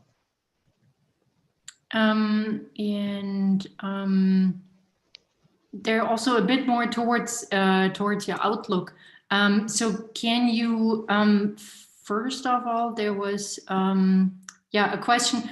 What do you think would be the next problem really to solve for neural networks? So examples where you're like folding proteins, image recognition, or you mentioned all these play and go. So where do you think would be a nice way to show what is possible? Right. So I think my own take on that is, I mean, neural networks, I mean, have established themselves as very good function approximators, right? I mean, that's what they're good at. So right now, looks like we are right now taking that good function approximator and then we are combining it with other stuff to do cool stuff, right? So if you look at the protein folding or the Go even, you kind of combine neural networks with very good, search algorithms like Monte Carlo tree search, right? And then try to do something based on that. Then, what we're doing in MIT IBM lab is combining neural networks with symbolic AI and try to bring in reasoning into the picture, right? Because neural networks are great at identifying the objects, but then you still need to marry it with reasoning. Memory augmented neural networks, right? It will be very nice if neural networks have access to external memory, right? And not just the implicit memory that the neural network has. And there's even evidence from the brain that, there could be potentially some architectures like that we could conjure up in the brain. So yeah, I mean, these are all, I mean, I see it like, people are now trying to combine neural networks with many other schemes to do better things, correct? So that's where the field is.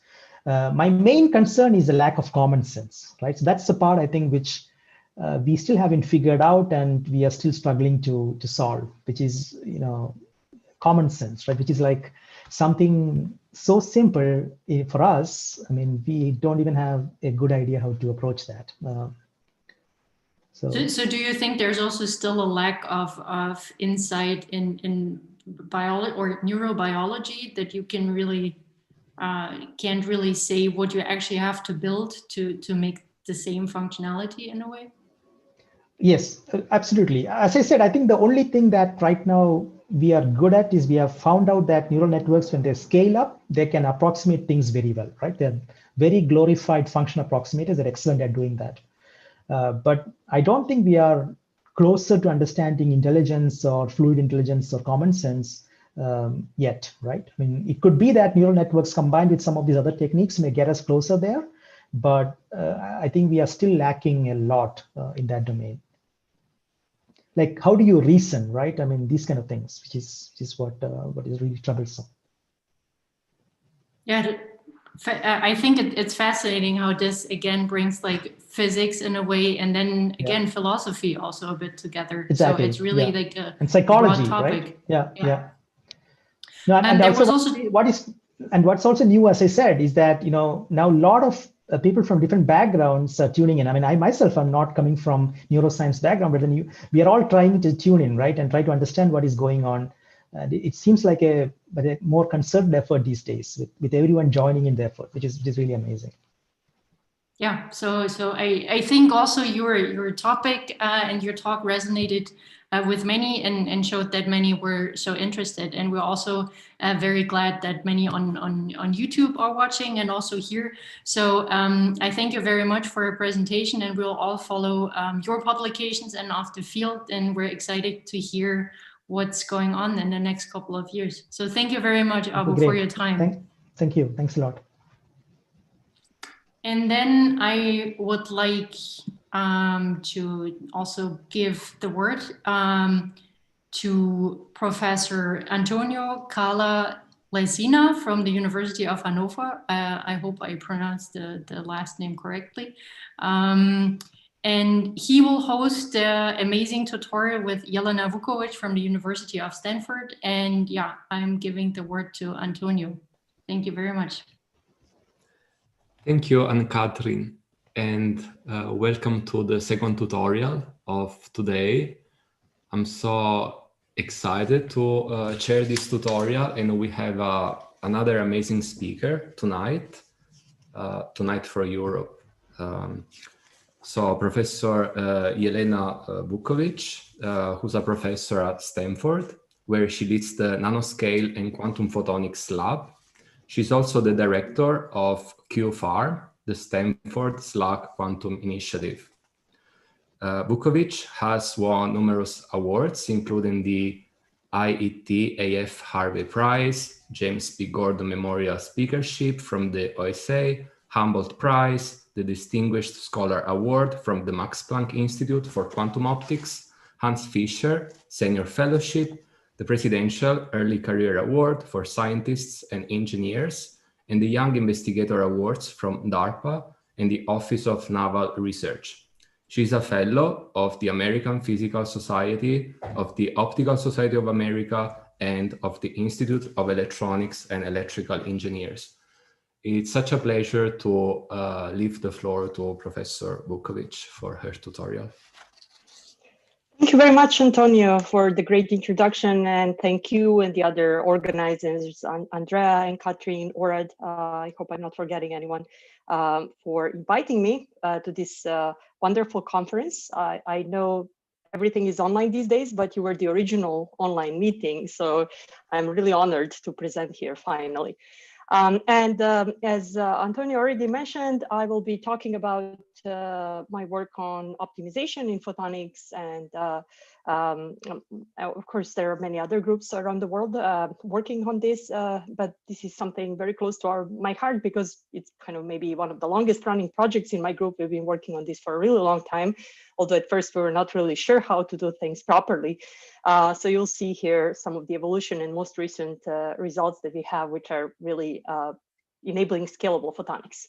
And I will just start with something that all of you know. Of course, the photonics has many applications. That's why we're working on photonics. These are some of the most exciting ones maybe today that many of us are working on. Quantum technologies, optical interconnects, sensors, augmented reality, LiDAR, optical neural networks. I mean, we had a wonderful tutorial just before this one. But all of these implementations and applications really require integrated photonics, right? You can make some proof of concept demonstrations using maybe free space optics, but if you were to build something useful, for example, for augmented reality system, it has to fit into the footprint of your regular glasses. So you really need to integrate a lot of photonic components into a small chip. So how do you do that? How do you actually go from something like this? And this is my lab, my quantum optics experiment and my graduate student to something that looks like this. And of course, we've been working on integrated photonics, all of us for a long time. And this is kind of how the state-of-the-art integrated photonics looks like, kind of more mainstream integrated photonics. You have some waveguides, you have some ring resonators, and then some modulators, some grating couplers. But we all know that photonics is pretty bulky. We have at least tens of microns per component. When electronic circuit designers see our photonics components, that's like a shock, you know, how much real estate on a chip you need for photonics as opposed to electronics. Also, you know, maybe even more critically, it's very sensitive to fabrication errors, to temperature variations. So we have to integrate all of these post-fabrication kind of post-tuners like heaters in order to tune everything on resonance once you make an integrated circuit.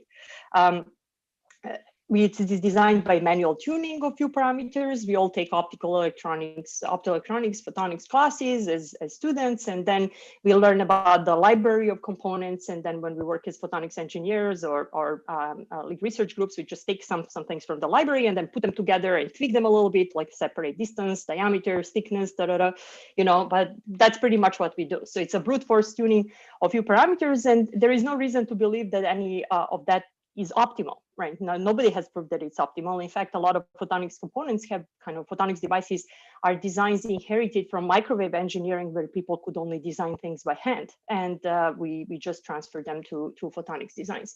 And of course, number of functionalities is limited. So if you were to design something new, something for a completely new function that you need in your system, then you may not have that in the library, and it may be really difficult to do it. And I'll show you some new functionalities that we've been addressing in recent years.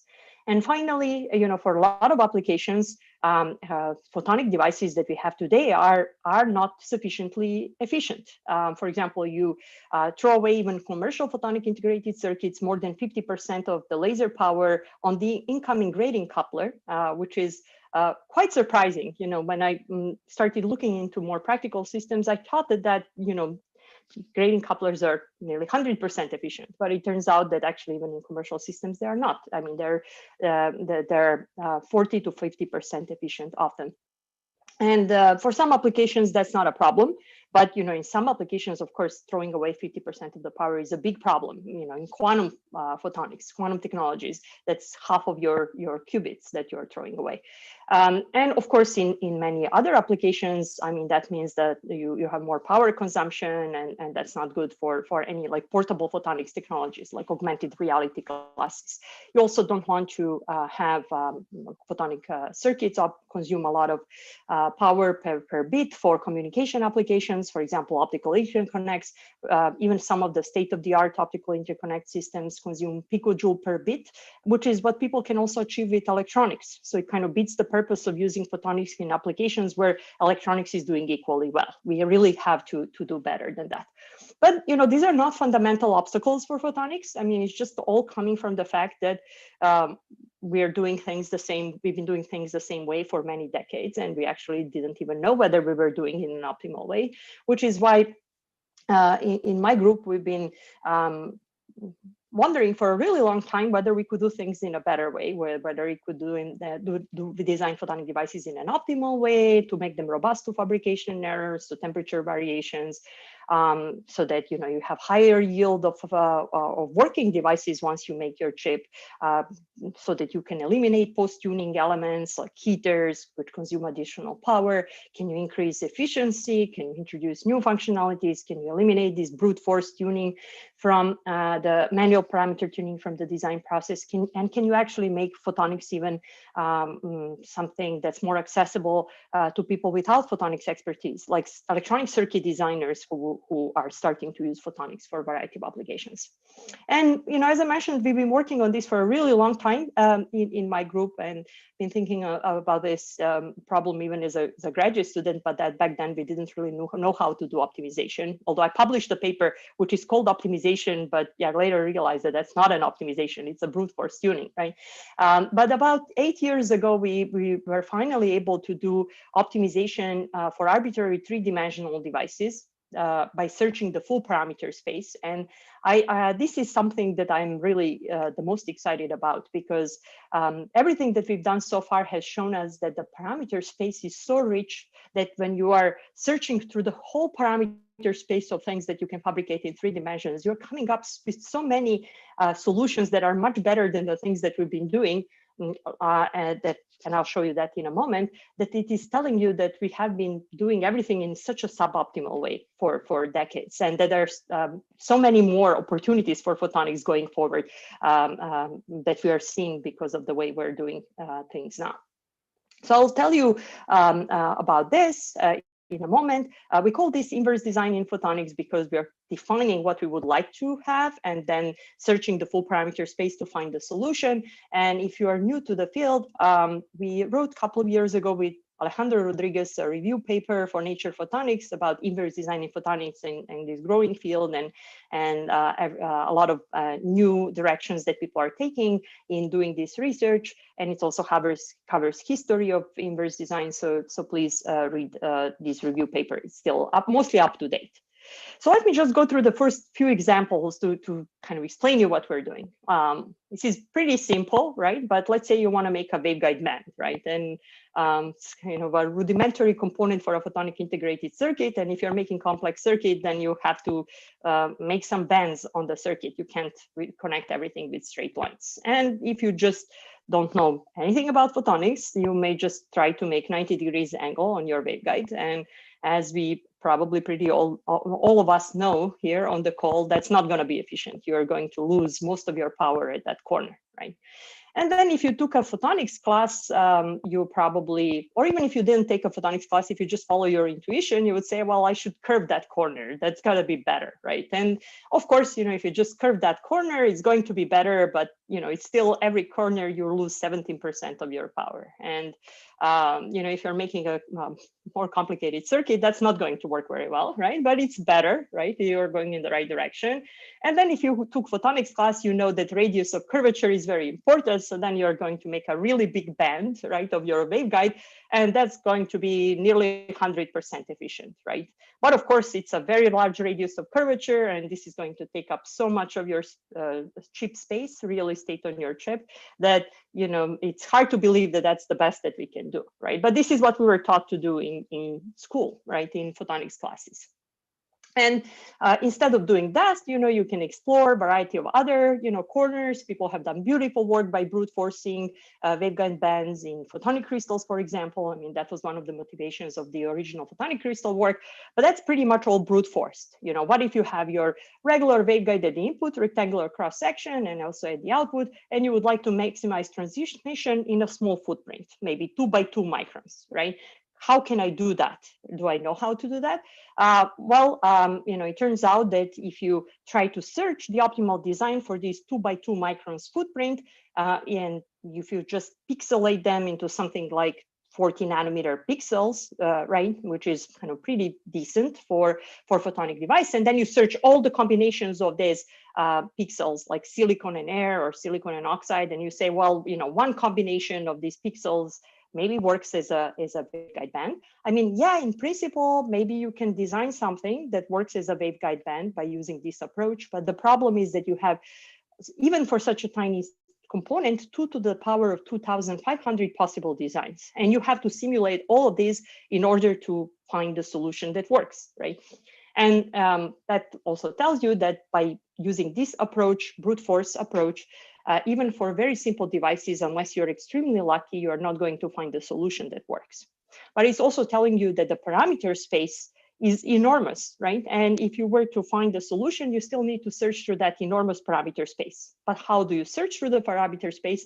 Well, you need to do something smarter than brute force search, and that's where we actually use gradient-based optimization, which is really like classical optimization, the variety of classical optimization techniques that people use for many other problems in business and predictions of various processes, and optimization for electronic circuit, for packaging, variety of things, right? We are just applying the same equations to the problem in photonics optimization. And in fact, one of our collaborators from Stanford, who is a classical optimization expert, Stephen Boyd, has a optimization software, CVX, which is also used in SpaceX program for guiding rockets, right? So anyway, that's used broadly in many other applications, but we're just using it for photonics.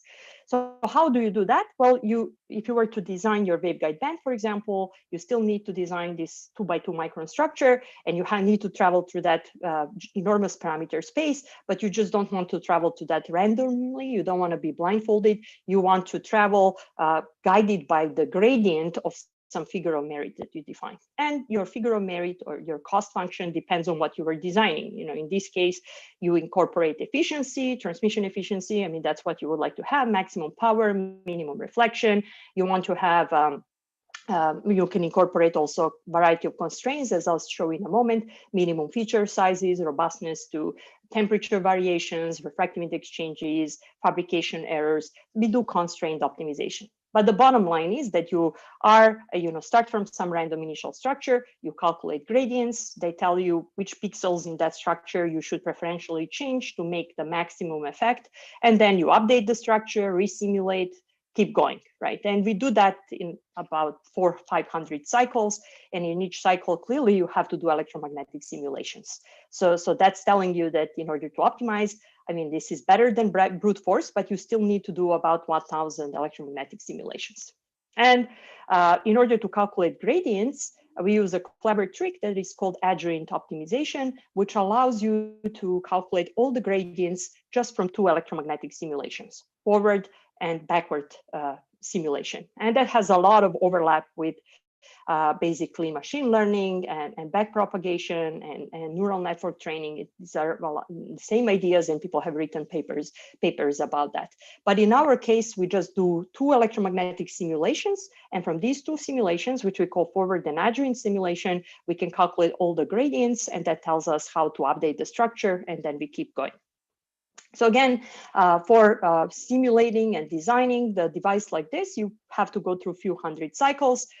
Here is telling you how you are kind of changing the structure until you get to the one that satisfies your figure of merit and your design criteria. And the final solution is shown here. And then the final solution with electromagnetic field propagation is actually shown on the right. And for problems like this, generally, there are a lot more than one solution, which is telling you that parameter space is pretty large. I will be showing you these movies and pictures that look two-dimensional, but keep in mind that everything that we do is actually three-dimensional. So we constrain pattern to two-dimensional pattern, but that is etched through a guiding layer of the structure. And sometimes we design the structures that have multiple aligned layers, but everything is done in 3D to capture all of the losses of the system and all of the properties. You have to do that. So this is just a crosscut.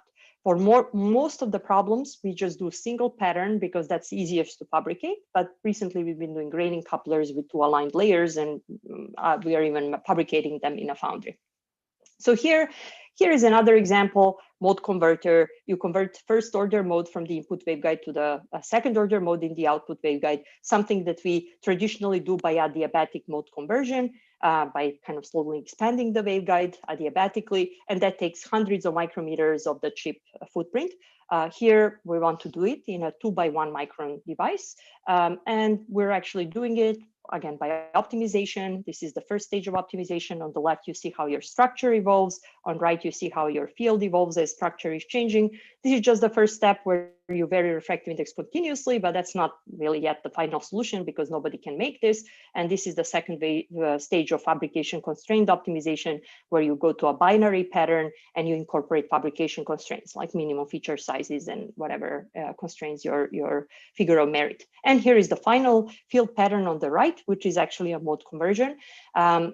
Full optimization, in this case, we have 400 iterations. Each iteration with 2 electromagnetic simulations takes about 1 hour on gaming GPUs for this. And that's kind of very reasonable amount of time. We had to work on hard to develop fast electromagnetic solvers and also fast optimization techniques in order to enable that, because we really want to have very fast turnaround time for this. And we think that we should be able to speed this up on gaming GPUs even by a factor of 10.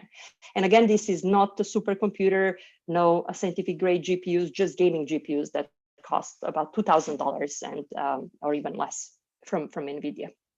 So another important note here is that efficiency is part of the figure of merit. So if you find a solution that is 3% efficient but compact, that we don't consider that as a solution. So we don't stop until we reach the target efficiency, which in the previous case was 90% for mode converter. And using this process, we designed a lot of different devices. This is a wavelength splitter where you would like to split 1.3 from 1.5 microns. And here is how the structure changes as you're optimizing it. You will see this is 2.8 by 2.8 micron structure. That's one of the solutions that you see on the screen now changing in time as you're optimizing. Another solution is behind me. We fabricated a different solution. But it turns out that interestingly, in the 2.8 by 2.8 micron footprint for this particular function, we found 6 solutions that were equally efficient. And considering that this is at least a factor of 10 smaller than traditional WDM device, that's telling you that the parameter space is so rich that there are so many other solutions that you can find that we should be really exploring them, right? So that's the other solution with the same efficiency that we fabricated in silicon on insulator. Again, we're optimizing two-dimensional pattern, but by keeping in mind that this is a slab and all the simulations are run in 3 dimensions. So this one was fabricated by my students at Stanford with input and output waveguides, and then with superimposed field patterns. And when this was designed so that it has broadband behavior, first 100 nanometers around 1.3 microns were transmitted to one output port, then the other into the bottom output port. So this is theoretically predicted or simulated behavior for the field. So it's performing WDM function. And then, when you fabricate and measure them, that's exactly what happens. And I should also mention here that when we measured them, we measured a lot of devices on the chip and they all perform the same. Although our fabrication is far from being perfect, right? So we are really not fabricating devices that are perfectly identical to each other. And as we all know, when you do photonics, when you fabricate it even in a foundry, not all devices perform the same. They're not really lined up and you have to tune them on resonances. But here, even without any post-tuning, when we just measured and plotted transmission plots on top of each other, they perform the same, which was very exciting for us when we first saw it 6 years ago, because yield is much higher. You have to spend less time in a clean room. It's very motivating for graduate students. I mean, for all of us, right? And we're not ruining materials because we go and fabricate something that is it should work unless there is a catastrophic failure of the fabrication equipment. And we extended that subsequently into 3-channel WDM devices like the ones at the bottom. So this one is splitting 3 different wavelengths in the telecom band. Again, measured, this was fabricated also at Stanford. We measured them, they all line up on top of each other. The lines are thick because they line up. And since we've been developing this over many years, we developed software suite, which we call SPINS, Stanford Photonics Inverse Design Software. It can be licensed out of Stanford Office of Technology Licensing, and many major companies and research groups, academic research groups and government labs are using it. We also have a free open source version, SPINS-B. That's the basic version. It's free, open source, can be downloaded on GitHub. It contains also electromagnetic solver, and you can actually download it and use it. So we're quite exciting. And recently we also released, you can actually go to the GitHub page, Jaxville, which is electromagnetic solver done on Jax, this programming platform for AI. So you can actually download all of that and use it for free. Okay, so those are the early days of the development where we demonstrated some of the first WDM devices. Since then, we've shown that we can do a variety of devices for optical communications, and then new functionalities. I mean, I mentioned new functionalities. It's not just by making known devices more compact, more robust, and so on, or more efficient. We also wanted to develop new functionalities such as laser-driven particle accelerator on a chip. I mean, I'll mention that in a moment, or non-reciprocal pulse router. I mean, we had no idea how to do this by hand, and that's why we used inverse design. And finally, which is very important for scalable systems, we've shown over the past 5 years or so that all of this is fully compatible with foundry-based fabrication. And the approach is materials agnostic, although the structures on the top are all silicon, non-insulator based. In my group, we've also worked with inverse design structures in diamond and silicon carbide, but you can apply this to lithium niobate or any other material of choice that you're interested in. So first, foundry-based fabrication. Foundry-based fabrication is no different than university, e-beam fabrication. I mean, of course, when people first saw these patterns, they looked very non-intuitive and very strange, and they were concerned whether this could be fabricated in a foundry. But it turns out that that's not a problem at all. For foundry fabrication, of course, you have to run the design again. You have to start from the design rules from a particular foundry, and their feature sizes may not be the same as the ones that you can fabricate by your electron beam lithography. And in fact, that's usually the case. They're a little bit larger, but you redesign your devices with their fabrication constraints, and then you send them GDS files that have layout on the design devices. They run their design rule check again. They tell you if you need to change anything, but other than that, they can actually fabricate it on the chips using traditional process. So first we worked with AIM Photonics. We worked with Global Foundries and AIM Photonics, but first devices demonstrations were with AIM Photonics. We collaborated with John Bowers. For the first round, we just sent exactly the same designs and layouts that we already fabricated and measured at Stanford, like this 3-channel wavelength splitter. Here is the device we made at Stanford on the left. Here is a device made by AIM Photonics, same design in the middle, theoretically predicted behavior, and then measured behavior on the foundry fabricated devices is on the right. Again, measured over many devices on the chip. They all perform the same. There is a slight degradation in performance relative to our devices from Stanford, and that's because at the time when we sent this chip, we didn't really know that AIM Photonics had minimum feature sizes of about 100 nanometers.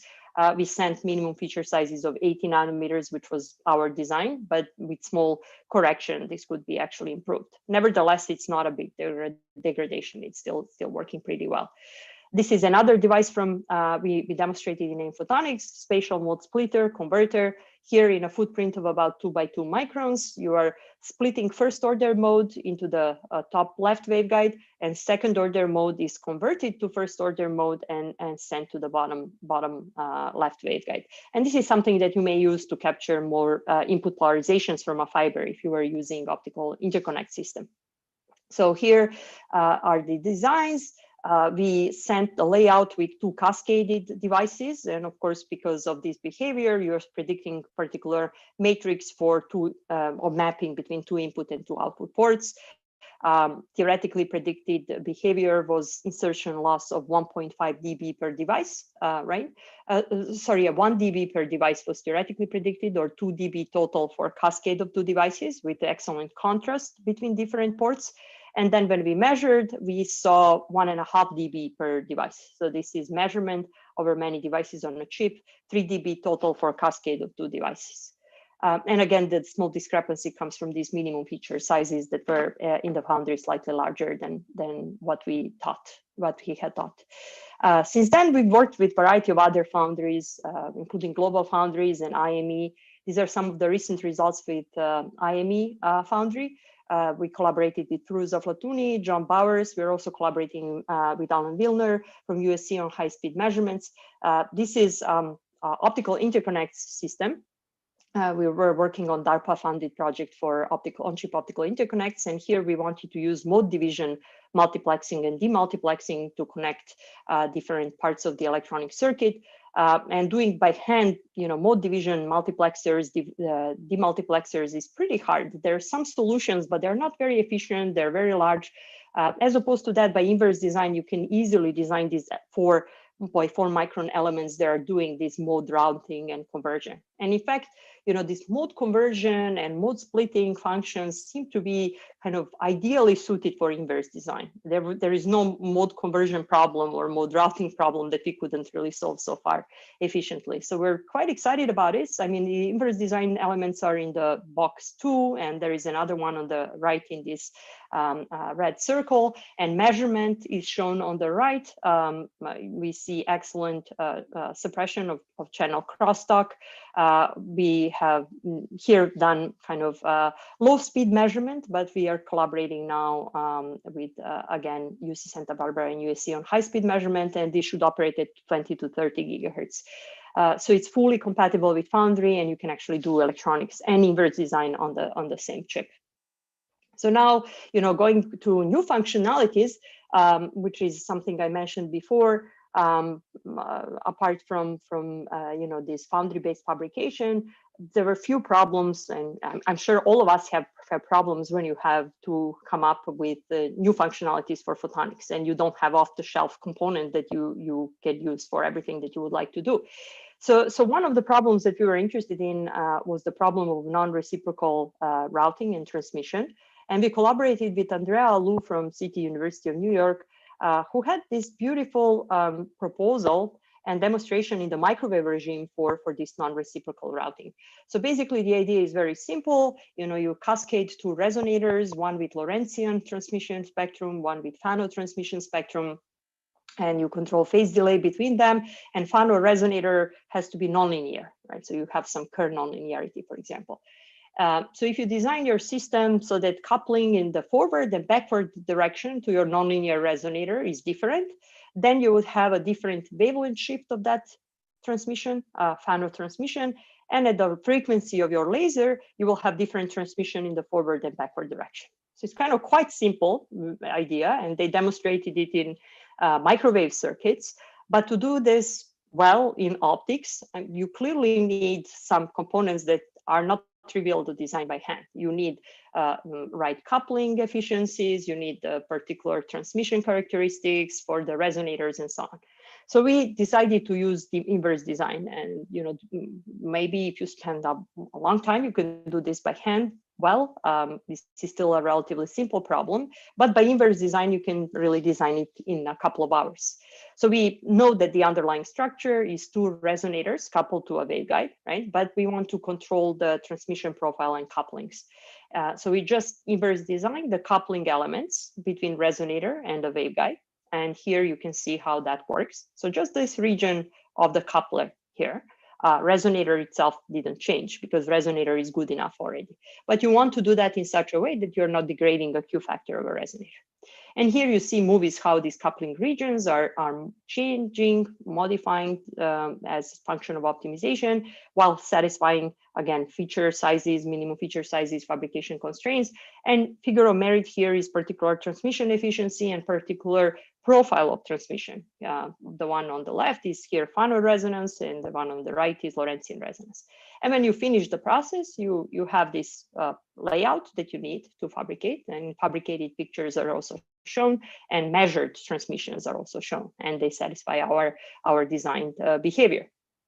And then when you measure performance of this, you are expecting that you can transmit pulses in the forward direction. You're not transmitting them in the backward direction. If you are in the right dynamic power range for the operation of the circuit. And indeed, that's what happens at the bottom. If you are outside of the dynamic power range, you are transmitted both forward and backward pulses. If you are in the right range, you're just transmitted forward pulses and blocking backward pulses. And we demonstrated that this works at 10 gigahertz rate. That's where we had the equipment for. In principle, can work at the 30 gigahertz rate. And I should just mention that this works in basically pulse regime or quasi-CW regime. There is a limit on pulse duration relative to the delay between the pulses. It doesn't really work as an isolator in a CW regime, but there are a lot of applications where you don't really need a perfect isolator. And one of those applications is optical ranging measurement, where you are measuring sending pulses in the forward direction and collected back reflection. And then you want to route those reflected pulses to your detector and measure delay. And based on that, do ranging measurement in a LiDAR. Of course, you can do this, implement this using a variety of switches, electro-optic modulators. I mean, you need basically circulator function and switching function here to route it to a detector. But here with our circuit, we can do the same with much smaller insertion loss than other solutions that people have, 0.17 dB insertion loss, very fast switching time, comparable to the best like lithium niobate electro-optic modulators.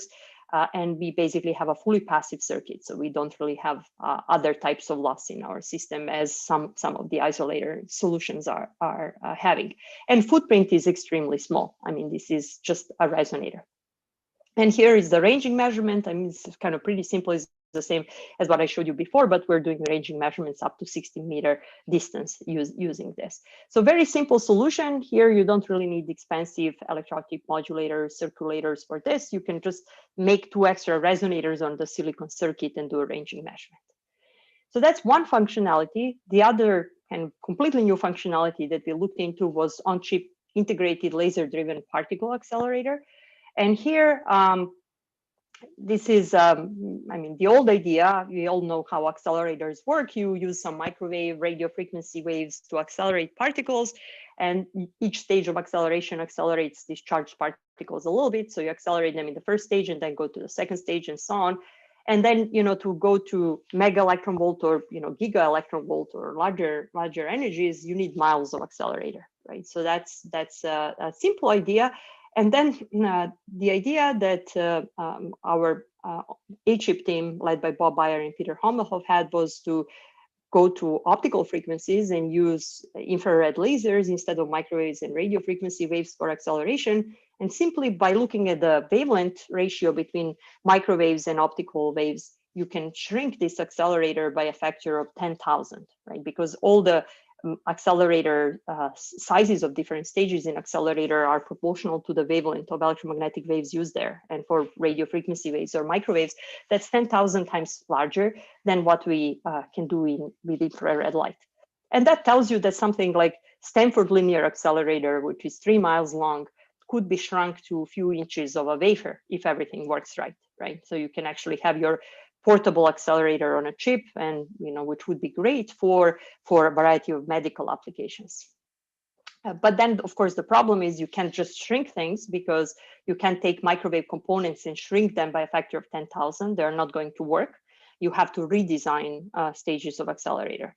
And Of course, we have no idea how to do that. There are no off-the-shelf accelerator components for laser-driven particle accelerators, which is why we use the inverse design. We have to design this element here. This is a single stage of accelerator in such a way that for electrons that go through this vacuum region cut in a piece of semiconductor, electromagnetic fields, laser fields that are coupled to the structure would have the field profile that always accelerates electrons. So you don't want your field to accelerate and then decelerate electrons. It should always provide the kick in the right direction for the incoming electrons. And then the next stage has to be adapted to whatever speed you have. And on top of that, you'd have to make it, design it in such a way that you can make it, right? I mean, there are some proposals for three-dimensional photonic crystal-based acceleration, but that's, of course, really hard to make. So we wanted to do it in such a way that we can make it, and we decided to use silicon. And then you also need grating couplers that can couple your femtosecond pulses, very large bandwidth, very high power lasers without melting these couplers. So there are a lot of kind of non-traditional problems that you have to address here. But we managed to design it, and this 30 micrometer long stage basically provides the same acceleration gradient as some of the state-of-the-art accelerators, 30 mega electron volts per meter. And of course, this is just 30 microns, so there is not as much acceleration, but when you go to a few inches, you can go to mega electron volts. So we fabricated here everything, and here is the measurement. You look at the transmission of your electron beam without the laser turned on. The beam just goes through this structure. It's not accelerated. I mean, it's the same electron beam, same energy that you had at the tip. And here we do the experiment in converted electron beam microscope. So the incoming electrons have 83 kilo electron volt energy. But then when you turn the beam on, laser beam on, then you accelerate them, and you accelerate them by about 1.5 kilo electron volts within 30 microns chip distance. And when you divide that by 30 microns, that's 30 mega electron volts per meter. So if you cascade hundreds or thousands of these elements, these electrons, incoming electrons that are at 80 kilo electron volts, would be accelerated to mega electron volts. And that's already interesting for radiation therapy, for medicine, or even some imaging applications. And that's what we're working on now. So we only demonstrated single stage, but right now we're working with a foundry on cascading multiple stages. And finally, I'd like to use kind of the last part of the talk, just showing you how you can use the inverse design in other materials, primarily diamond and silicon carbide that my group has worked on, but it could be done in any other materials, basically, of your choice. We've done some work in collaboration with others on lithium niobate, tantala, and so on. But our work in my group has been only, in addition to silicon, on nitride and diamond and silicon carbide. And the reason why we're interested in diamond and silicon carbide is primarily in the context of quantum technologies.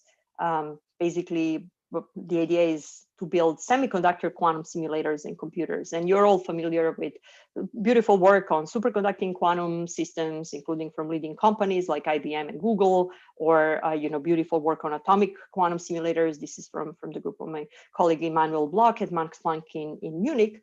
And these systems have been scaled to several dozens of qubits or hundreds of qubits for quantum simulators. But of course, these are very complex systems. It's very difficult to scale them beyond where they are now. So we're hoping that we could transfer this to chip scale technologies like the ones that are shown on the right, where we use naturally trapped atoms, impurities in semiconductors as equivalents to Josephson junction qubits, or these atoms, neutral atoms trapped in vacuum. And of course, it's not just a chip, there is infrastructure around it, you have your cryostat laser and so on, but it's much simpler than for any of the other platforms that are currently leading. And again, the choice for us of the atom are impurities in diamond, like tin or silicon vacancy in diamond, where you remove two atoms and have impurity in between, or silicon vacancy in silicon carbide. But the topic of this talk is really photonics. So I'd like to use the opportunity to show you, a little bit of the inverse design photonics in diamond and in silicon carbide. So in diamond, there are, of course, working on quantum photonics or quantum systems, there are so many it's even more pressing and more critical to have very high efficiency and to have sort of very large robustness to any errors in fabrication, because every photon really here is matters much more than in classical devices.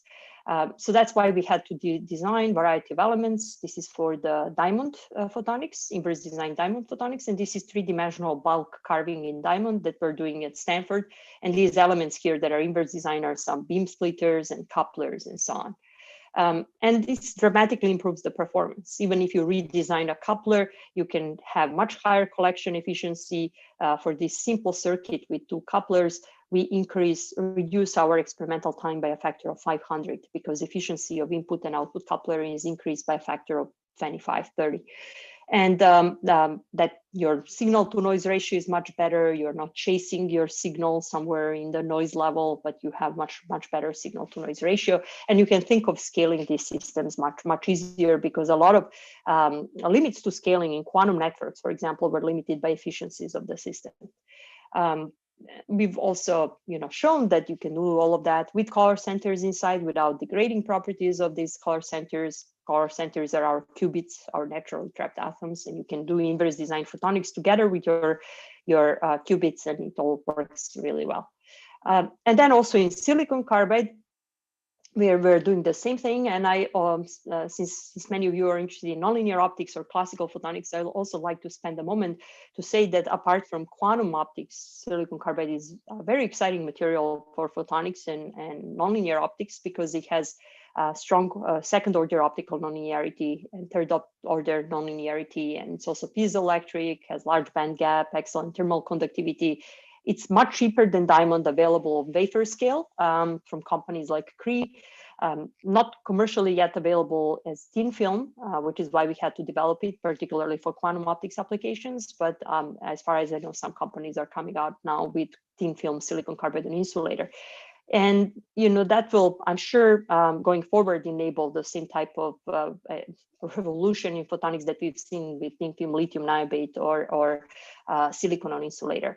And in particular, as opposed to silicon on insulator or thin film lithium niobate, silicon carbide is the only material that already has excellent qubits and offers all the combination of properties shown on top. Silicon doesn't have second order optical nonlinearity naturally. Lithium niobate does have, but doesn't have quantum emitters. So you can't really get all of this in one material other than silicon carbide. So I said we had to develop thin film silicon carbide. Again, I'm not going to go into details of that. We just bond silicon carbide, bulk silicon carbide onto oxidized silicon, and then we thin it, grind it, do fine tuning and thinning, and we can end up with few by few millimeter thin film silicon carbide wafers that are pristine. Quantum emitters are great inside as well.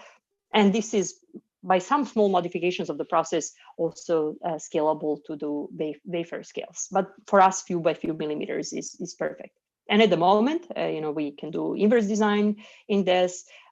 This is the inverse design structure, like coupler, for example, at the bottom left. We have Q factors in telecom range of greater than 5 million and loss of 0.08 dB per centimeter, which is comparable to actually like even foundry-based nitride. So there is a lot of excitement here.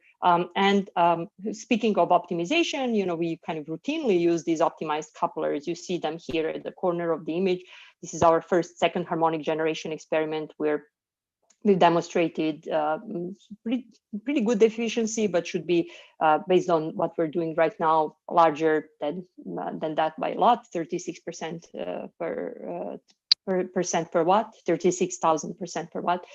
We demonstrated OPO. I'll just quickly go through this. Again, there are inverse design couplers here as well with 8 milliwatt threshold.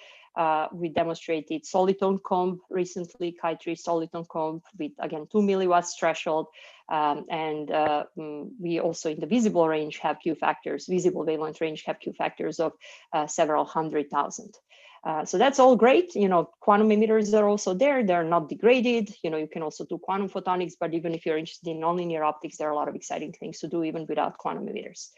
So now, just to finish this, where are we going from here? I mean, I hopefully you are excited by the prospects of using optimization in photonics. But of course, not all the problems have been solved, right? So everything I've shown you so far was more or less in this range of sizes up to kind of 10 microns or so in each direction in 3 dimensions. That's what we have been designing, and simply the reason why we've been focusing on that range is computational bottleneck. I'm sure most of you are doing electromagnetic simulations. When you go to larger devices, you need days to simulate them, right? Particularly if you were to simulate the whole meta surface, which is millimeters in size. So if you need days or weeks for one simulation, running 1,000 simulations in series is not really a really reasonable or practical way to optimize something, which means that you need to solve this computational bottleneck in order to enable efficient optimization of larger devices. And that's what we've been working on for a few years now. We've been combining some machine learning techniques with electromagnetic simulators to speed up just electromagnetic solution, find the right basis to solve electromagnetics of the problem. That can speed it up for the same range of devices we are using now, but then you again run into problems if you can't go into meta surfaces or so on.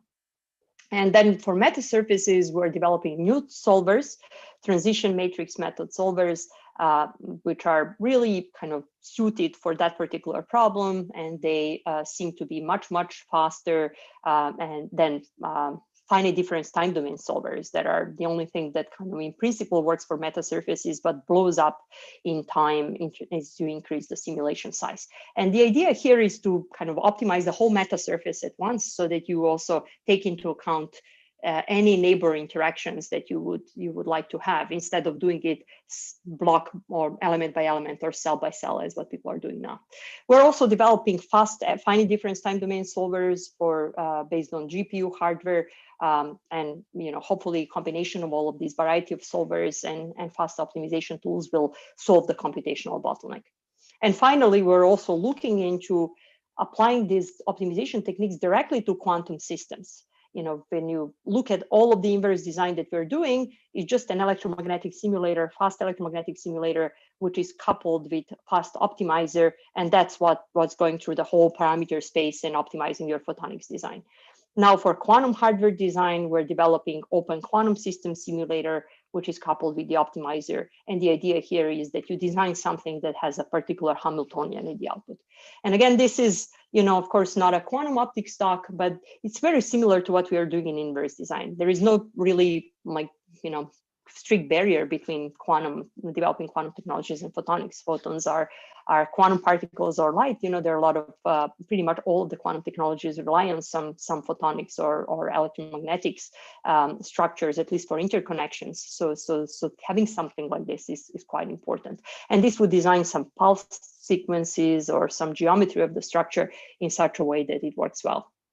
And using this, we already have some preliminary results which show us that for transduction, at least, transducing microwave to optical signals, we can do it with 20 times larger efficiency just by designing the right driving of our inhomogeneous ensembles that is used for this transaction purpose. So anyway, I mean, this is more like a future. I think that photonics design, inverse design can go beyond what I presented today, particularly on the quantum hardware design, and also with solving computational bottlenecks, we'll be able to design the whole circuit, millimeter circuit or meta surface going forward in the future.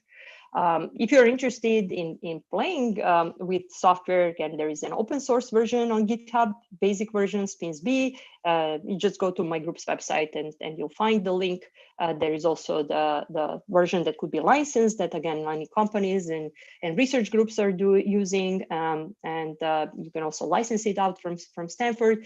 And you can read also our reviews of that, like this article from last year where we explain what we're doing in spins.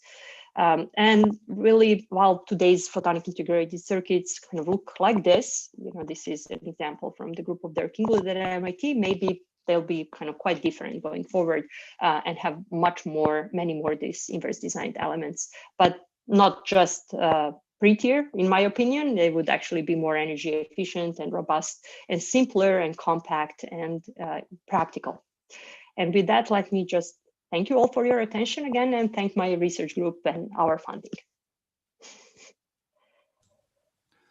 Thank you again, Professor Vuckovic. amazing work. Your work has been so inspiring for the whole photonics community since basically one of your first papers on the design that you also show in your background. I have plenty of questions for you, so I'm going to read some of them. So Fulvio Flamini is asking, thank you very much for your talk. This is all really interesting. Have you ever studied whether you can transfer a solution learned for a specific task to a different but related task so that it's easier for the algorithm to solve the latter? Yeah, that's an excellent question. I mean, in the context of speeding up optimization, we've been thinking of whether we can learn something from the solutions and can we initialize the process in a smarter way so that it converges the right solution better. For some problems, it's probably possible, like if you're looking into something like mode conversion problems or wavelength splitting problems, but some problems are completely different, geometry is completely different, parameter space is completely different, that it is hard for me to see that you can learn a lot from one problem and use it in a different problem. But we're looking into kind of generalizing, kind of finding some sort of mathematical explanation for maybe, hopefully general mathematical explanation for why certain solutions look certain way, with hope that that could help us initialize the problems better. We don't have the solution for that now, but we're doing research and we're also looking into problems on bounds, meaning, can you estimate in advance how large footprint has to be for a particular function and particular efficiency, how close you can get to global optimum and so on. And, this is something I do with Stephen Boyd, again, optimization expert at Stanford, because these are interesting problems also from applied math perspective. And next question is, how would you compare recent advances in photonic optimization to recent advances in machine learning? For instance, there's been several papers that can use machine learning to predict unit cell structures. Yes, so it's an excellent question. Machine learning certainly is just a type of optimization. We did look into it. The problem with a lot of structures that we're designing is that the parameter space is enormous, right? So I showed it at the example of a simple band, right? But even if you're designing something that is 3 by 3 microns in size in 3 dimensions, that's larger than the typical unit cell of a meta surface that people are designing. So number of parameters is so large that in order to use machine learning to optimize it, you have to train your neural network with such a large set that it is not really more efficient than doing traditional classical optimization. So while machine learning is very useful and works great for designing unit cells or smaller, maybe 1 or 2 dimensional problems, if you're interested in designing something in a full parameter space in 3 dimensions, it is not working more efficiently. For us, traditional optimization works better. But having that said, I mean, I showed that we did do some work in collaboration with Google on using machine learning to speed up traditional optimization. So I think where the strength is in this case, if you're doing very large 3-dimensional devices, is you can combine gradient descent, which is kind of traditional optimization technique, with machine learning in order to speed up optimization. And in particular, we have shown that you can train your neural network as you're doing optimization to find the right basis for solving the problem. And that means that as you're because you have seen, these perturbations that you do in each step are not so large, right? You do a little bit of perturbation, so your field in the next step of optimization is very similar to your field in the previous step, which means that you can train your neural network to speed up solving electromagnetics of the problem as you're doing optimization. And for the problems where we apply this, we could speed it up by a factor of 10. And I think that's the main direction where machine learning for very large 3-dimensional structures will play a role. Thank you. And then next question from Orad Reshif. Please tell us more about your approach to simulate the entire metasurface at once. we're hoping to write the paper soon. I can actually just show this slide because I kind of went through this very quickly right now, and I'm happy to share the paper with you because we already have some preliminary optimization results. But the key is electromagnetic solver. Optimization is exactly the same as the optimization that we do for everything else. So it's just some adjoint optimization, gradient descent. I mean, there are a lot of different algorithms.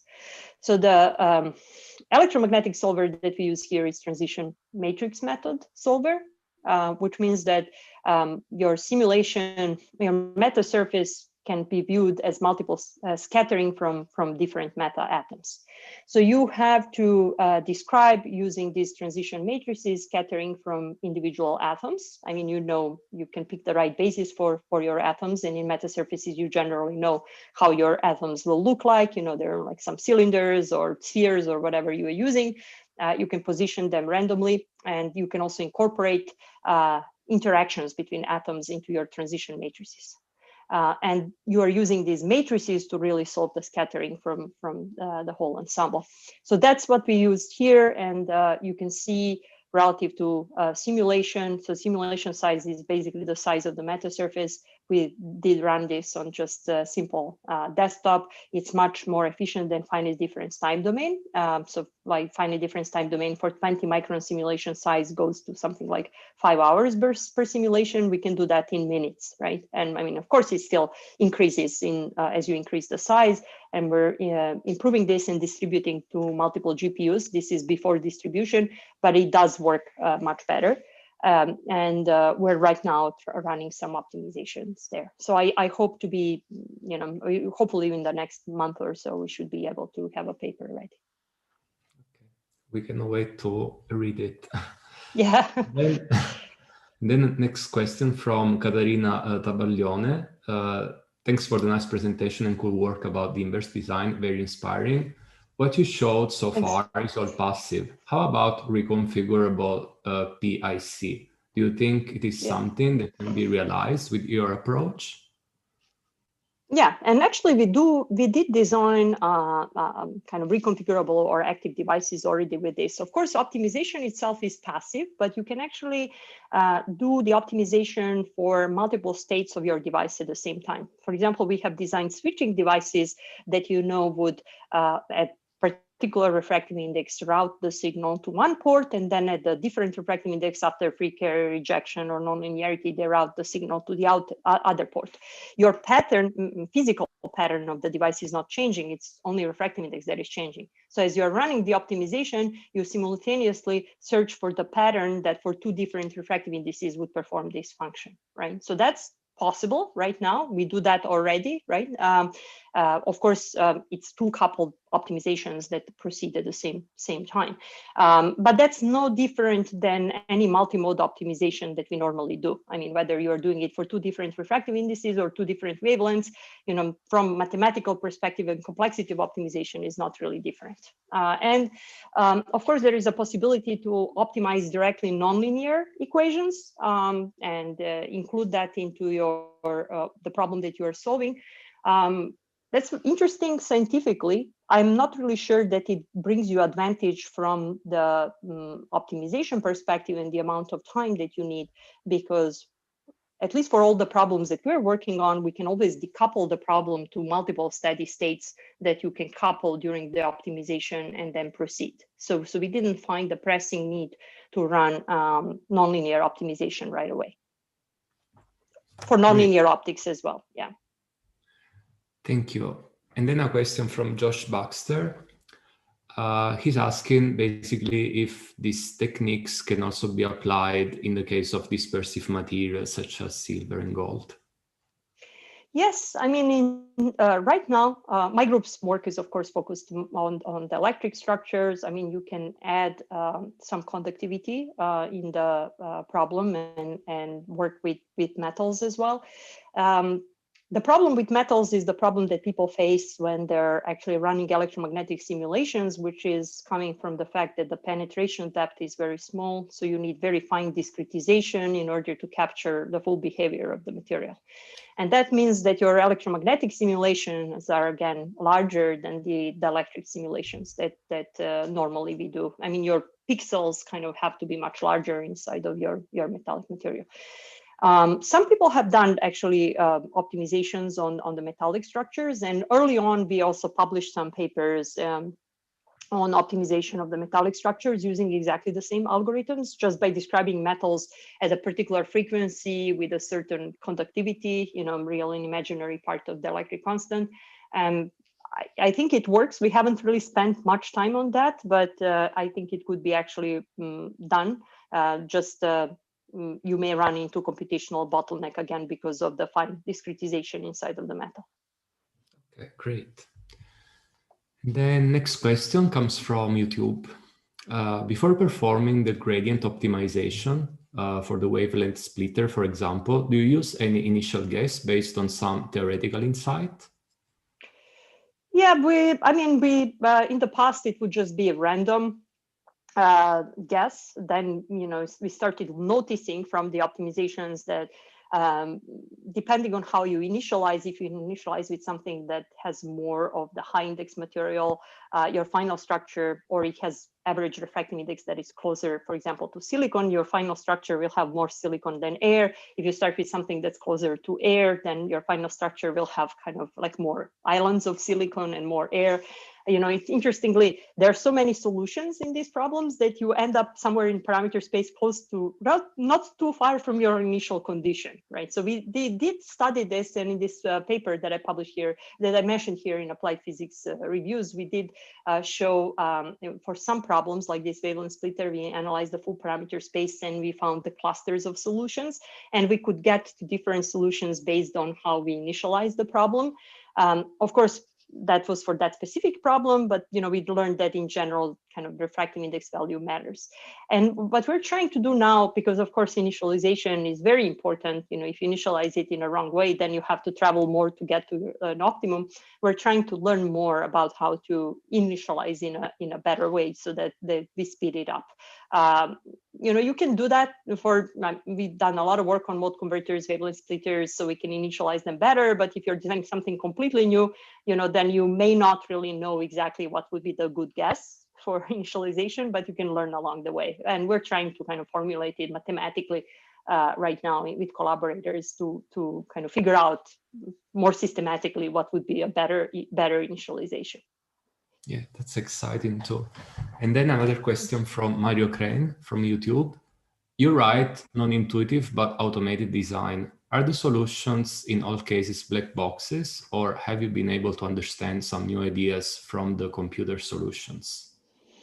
Not really. I mean, I think in many cases, right, we don't really try to explain why things work a certain way. But, if you look at a particular solution, including these wavelength splitters, you can always explain why they work the way they work, right? You can look at the field profile along the directions of propagation or trajectory, and look at the refractive index, like overlap with the refractive index, and look at the harmonic of refractive index. It's kind of a combination of various scattering multiple reflections from these interfaces that leads to some constructive interference in a certain wavelength range, right? So that's kind of a general picture of what is going on, right? And I'm sure it is possible to explain it for every single thing that we've designed so far, why it works a certain way. We haven't really done it for everything, but we have been looking now more recently, in particular in the context of initialization that was asked in the previous question, trying to explain why it looks a certain way, right? Because it is related to the electric constant profile along the direction of propagation. So if I know that I need to have a specific harmonic in that electric constant or something there, I can start from that, right? And then just use that as an initial condition and let me which would allow me to converge to the solution better. And then the last question from Orad again. He's asking, on slide 19, you said, when we plot the different devices on top of each other, performance is the same. it makes sense that performance would be very similar for broadband devices. Yeah. Does this also hold for devices with high Q resonances? Do Yeah, all that, of the yeah. resonances? Yeah, yeah. Yeah, so that's an excellent question and an excellent observation, right? I mean, because if you design things to be broadband, they're going to be more robust to certain errors, at least, right? For example, refractive index changes, thermal changes, right? Because at the target wavelength, you're just shifting the transmission characteristics left and right, or if your holes or pattern features are a little bit bigger or smaller, again, things are shifting left and right. Things are not degrading completely. And if you have resonant devices, things are going to be more sensitive, right? I mean, of course, we use resonators. Andrea uses resonators for sensing molecules, right? So that's exactly why we use the resonators, because they're very sensitive to the environment.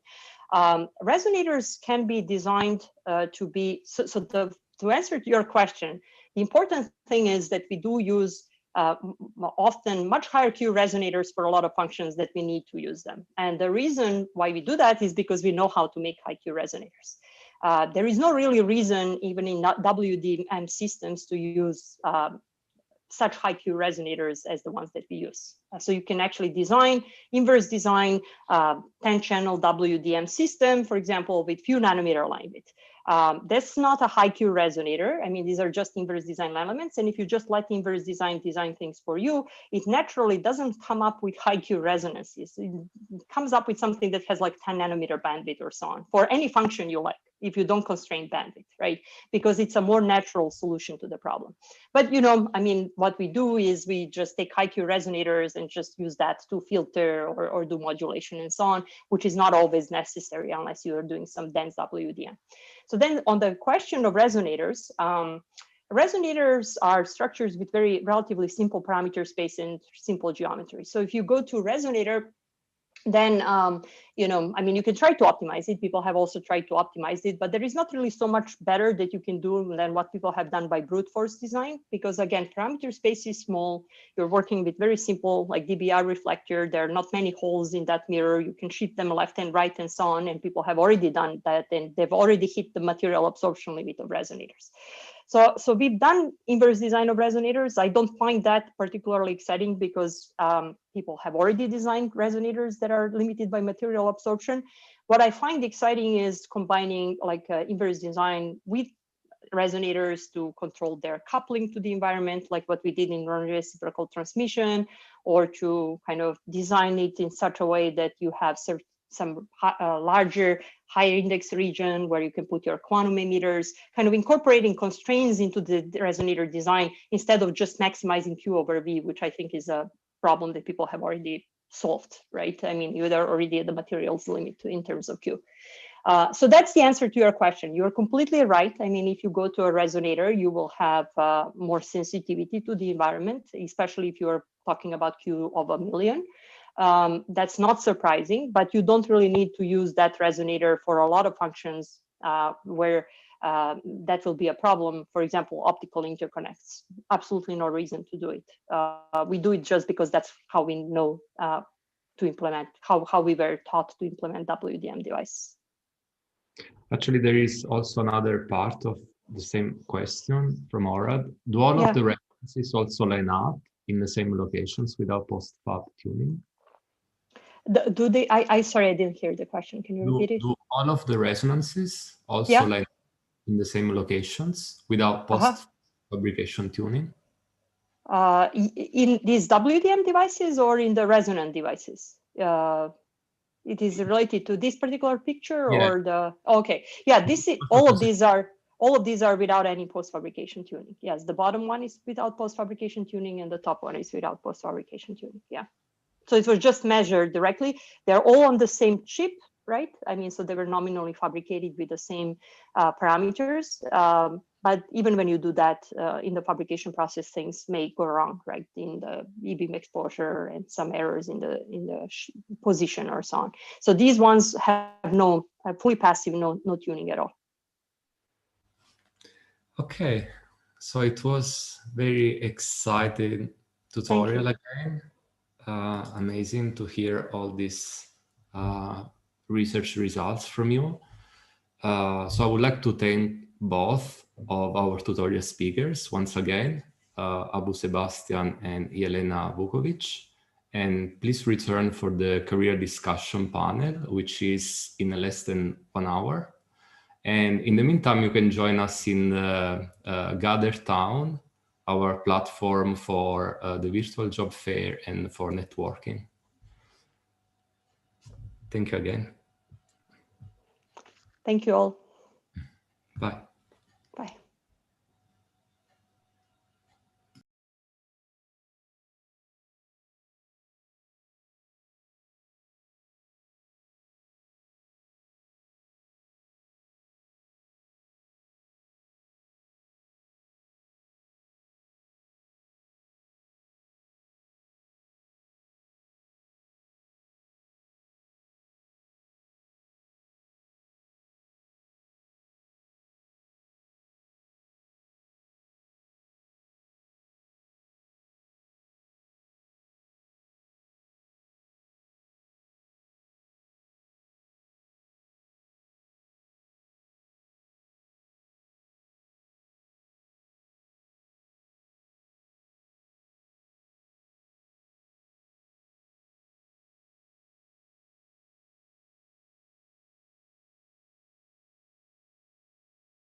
So, hello, Marina, Ania. Can you hear me? Hello. Samantha? Yep, I can hear you. Hi. Hi. Hey, everything works. Okay, great. So let's start. Hello, everyone. Depending on the time zone, good morning, good afternoon, and good evening. I would like to thank all of you for joining our Photonics Online Meetup discussion panel session. My name is Saad bin Alam, and I am a PhD student studying at the University of Ottawa in Canada. Currently, I am exactly in the middle of my PhD studies, and for the last few months, during the pandemic, when I locked myself inside my room, a thought often has been disturbing me repeatedly. What I will do after 1 to 2 years? Shall I continue working in academic research, or should I try my luck beyond academia, either industry, policymaking, or start my own business? And I'm pretty sure it is not only me, but most of the third and fourth year PhD students typically start thinking like that. So in this situation, people like me require the suggestion from experienced people who already have selected different paths, gone through all good and odds, and eventually succeed in their career. Now, as PhD students, every day from dawn to dusk, we hear from our supervisors or postdocs that make academia great again. But we don't have enough opportunity to hear from the people from outside the academia. That's why today we invite 3 young researchers who graduated with PhDs and have since moved on to 3 different career paths. I would like to welcome Dr. Anna Grushina, Dr. Marina Madrid, and finally Dr. Samantha McBinney. Okay, so nice to meet all of you. Thank you for introduction. Thank you. Okay, so while as the session chair, I will run the session for the next 1 hour. The panelists will answer questions from our virtual audiences over the course of this time duration. So first, I will invite all panelists to briefly introduce themselves. And I'd like to start with Dr. Grushina at the beginning. So Anya, please go ahead. Hey, yeah, you can call me Anya, it's fine. Thank you. So I work as a technical communications expert and also sales expert at Heidelberg Instruments Nano, which is a subdivision of Heidelberg Instruments, producer of laser and thermal probe lithography equipment that probably some of you use. Okay, great. So Marina, could you please go ahead? Thanks. So my background's in physics. I did my PhD in applied physics in a femtosecond laser lab at Harvard. During the last year of my PhD, I co-founded, along with one of my lab mates and a third co-founder, our startup. And our startup is called Seleno, and it's based off of laser-based techniques that we co-invented during our PhD. So we were using lasers to create tiny bubbles that could poke holes in cell membranes to deliver cargo into the cells. And now we're applying that process to engineer cells for cell therapies. Okay, awesome. So I'd like to turn to Dr. Samantha. Please, can you introduce yourself? Yeah, I'm Sam, and I got my PhD in biomedical engineering from USC, actually with Professor Armani. Graduated, coming up on 3 years ago. And now I work at the RAND Corporation, which is a nonprofit, nonpartisan think tank. And really, we do a lot of research with the goal of influencing policy and decision-making. Nice. Thank you very much for your great introduction. So now, I would like to ask all of you a question. I think everyone in the session want to ask all of you. So please tell me, all of you, why did you choose different career paths than academia? Did you leave academia for any reasons? Who can go ahead? So I never considered being a PI or leading an academic research lab. So it wasn't really a tough decision to me. It was never something I really thought of, just because I've seen a lot of people try to go that path, and it's so difficult and it's so competitive. And the way the system is set up, it's just not sustainable for everyone to try to go down that path. But also, I don't enjoy writing grants. So there was a lot of like actual day-to-day work that I knew I wouldn't enjoy. I would have stayed in academia for teaching. So I do love teaching. And I think a full-time lecturer position is something that I would have been interested in. But it's also something where I felt like I could go back to that if I needed to. Whereas the startup opportunity was something where I felt like if I was going to do it and going to try it out, I had to do it then. So that was kind of why I went the path that I went. Okay, you said you don't want to become PI, but through your PhD, you already learned from your PI how to run a group, how to run research. So you are already experienced. Now, after your PhD, you chose a completely different path about what you had no idea before. But like, if I would be in that situation, maybe I would be very worried. I mean, what I will do in future. So how could you manage that thing? Like starting completely different thing. And I know you work with your batchmate or I mean, yeah, one of my co-founders is my lab mate, and our third co-founder is actually someone who has a lot more experience founding companies. So he's a serial entrepreneur. So that definitely helped. But I will say that it was really hard because there are things that we had to do that we had no idea how to do it. And so there were a lot of things that I had to do that I just wasn't qualified for, didn't have training for. And there are things that were possible to learn, but like, for example, accounting and HR are things that your PhD definitely doesn't train you for. But in an early stage startup, you have, less than 5 people working. So someone has to do it. So a lot of the co-founders end up wearing a lot of hats. And in general, the way I learned how to do things that I didn't have training for was by reading about them, like literally by Googling or by talking to people who had done them before. Yeah. Okay, so that means that you did all kind of analysis, risk factor, or okay. That's really challenging. Like I can't imagine. I mean, how difficult that path would be. But yeah. So Samantha, what's about you? Like why you choose a path of policy making? Like you were in biomedical science, or if I understand, if I remember, but what you are now doing is completely different, I guess. Completely different. Yeah, so I think for me, it was really the result of a specific project I was working on that occupied the vast majority of my time the last 3 or so years of my PhD.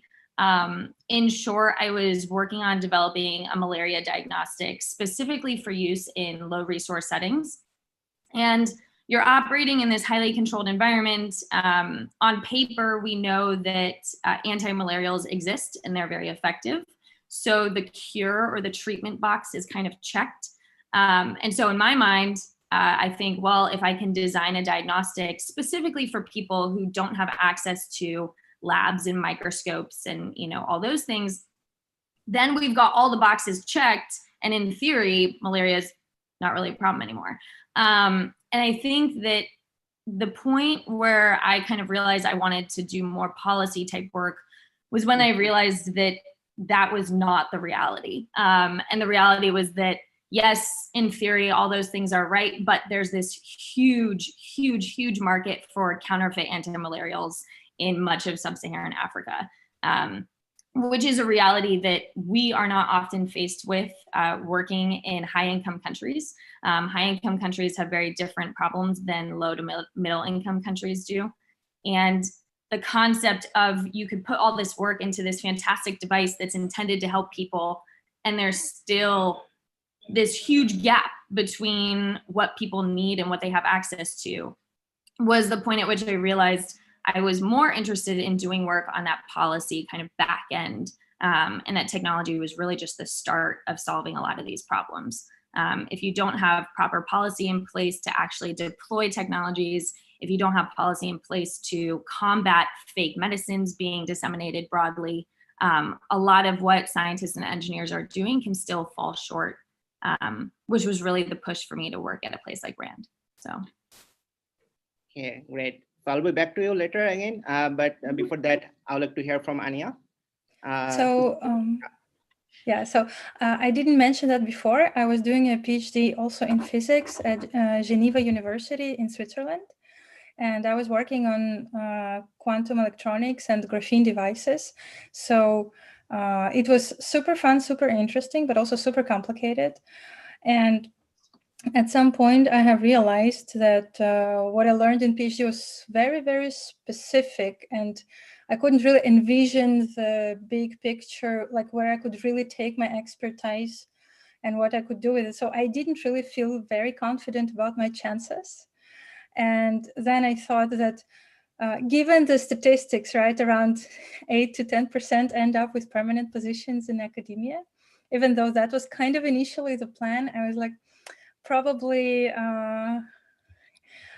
I'd be wiser to just quit now that is early enough and make the switch and find myself elsewhere. And my goal was to stay close enough to academia, to things I'm passionate about. I love physics. I love research. I really like the people who work in it. So, and I managed. So that was mostly my reasoning. Okay, that's also great. But I just searched your profile online and I found in Google Scholar that during your PhD, you published a paper in Nature Communication and also in PRL. APL. So, no, APL, applied. Not a big difference. And now you are working in a company, Heidelberg Instrument, where you actually work for marketing. So how, can you please tell us how you utilize your experience from your PhD in this field, like marketing, or, oh, you're also editor of a magazine. Yeah. Yes. Now I can relate a bit. Okay, so can you please tell how you can relate this? Right. So, of course, I had my first experience in writing scientific papers during PhD. But if you look at papers written by early stage researchers and compare them with papers written, for example, review papers written by senior professors, you will see a lot of quality difference just in how the ideas are explained and transmitted and how the knowledge is organized, right? Because it takes a lot of time of flight of writing this very same grant application again and again and again and learning how to polish it. And yes, there are rules, and I actually by myself go back to, kind of how to write a good article, how to write a good review, how to make a good presentation every now and then. But it's really practice that makes a master here, right? So what I learned in terms of scientific writing and communication during my PhD was just the first step, right? Then as I was looking for jobs, I also began doing science journalism kind of randomly. I like writing in general, but I never thought of that as a career. And actually, that was, I think, what really helped me a lot at the job that I'm doing now. And so I was always curious about how social networks work, how marketing through internet works, right? The world we live in. And I can kind of marry my scientific expertise and also my interests and hobbies in what I do. And that's pretty awesome. And I get to talk. So for the magazine that I'm making, it's a Heidelberg Instruments magazine called The Lithographer. So I make articles about lithography, and or I collect articles. Let's say some stuff I write myself. For some stuff, I interview really the most amazing researchers in the field. For some things, my colleagues support me and we write little expert know-how pieces. So we collect all of this together, and it's been, I've never had a magazine, so I'm learning on the job, but it's huge fun, definitely. So I'm curious to know one thing, like when we students write a paper, we try our best to sell our paper. So in your case, is it also true when you try to sell your product of your company? Well, I work in sales, so the answer is kind of obvious, right? But, we sell equipment that costs a few $100,000 or more. People are not going to buy it just because you said something nice or you just, put it in a nice sentence. you have to, this is actually where my training as a scientist gives me an extra edge, because I have to demonstrate to you, right? People who do research, people who are trained to think critically, people who are trained to seek evidence. I have to prove to you that our tools are going to solve your problems, right? And this is not easy at all. And we know our tools quite well. We know the competition quite well. And that's the thing. If we know that our tool is not going to do that, we're just not going to sell it to you, right? We're going to say, look, it looks like it's not our range. We cannot do this very specific thing.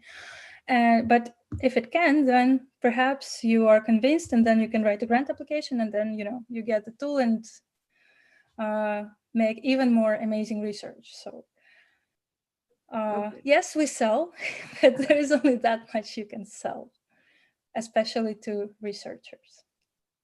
That's great. So we already started getting some questions from the audience. So one person asked, how did your PhD prepare you for an industry career?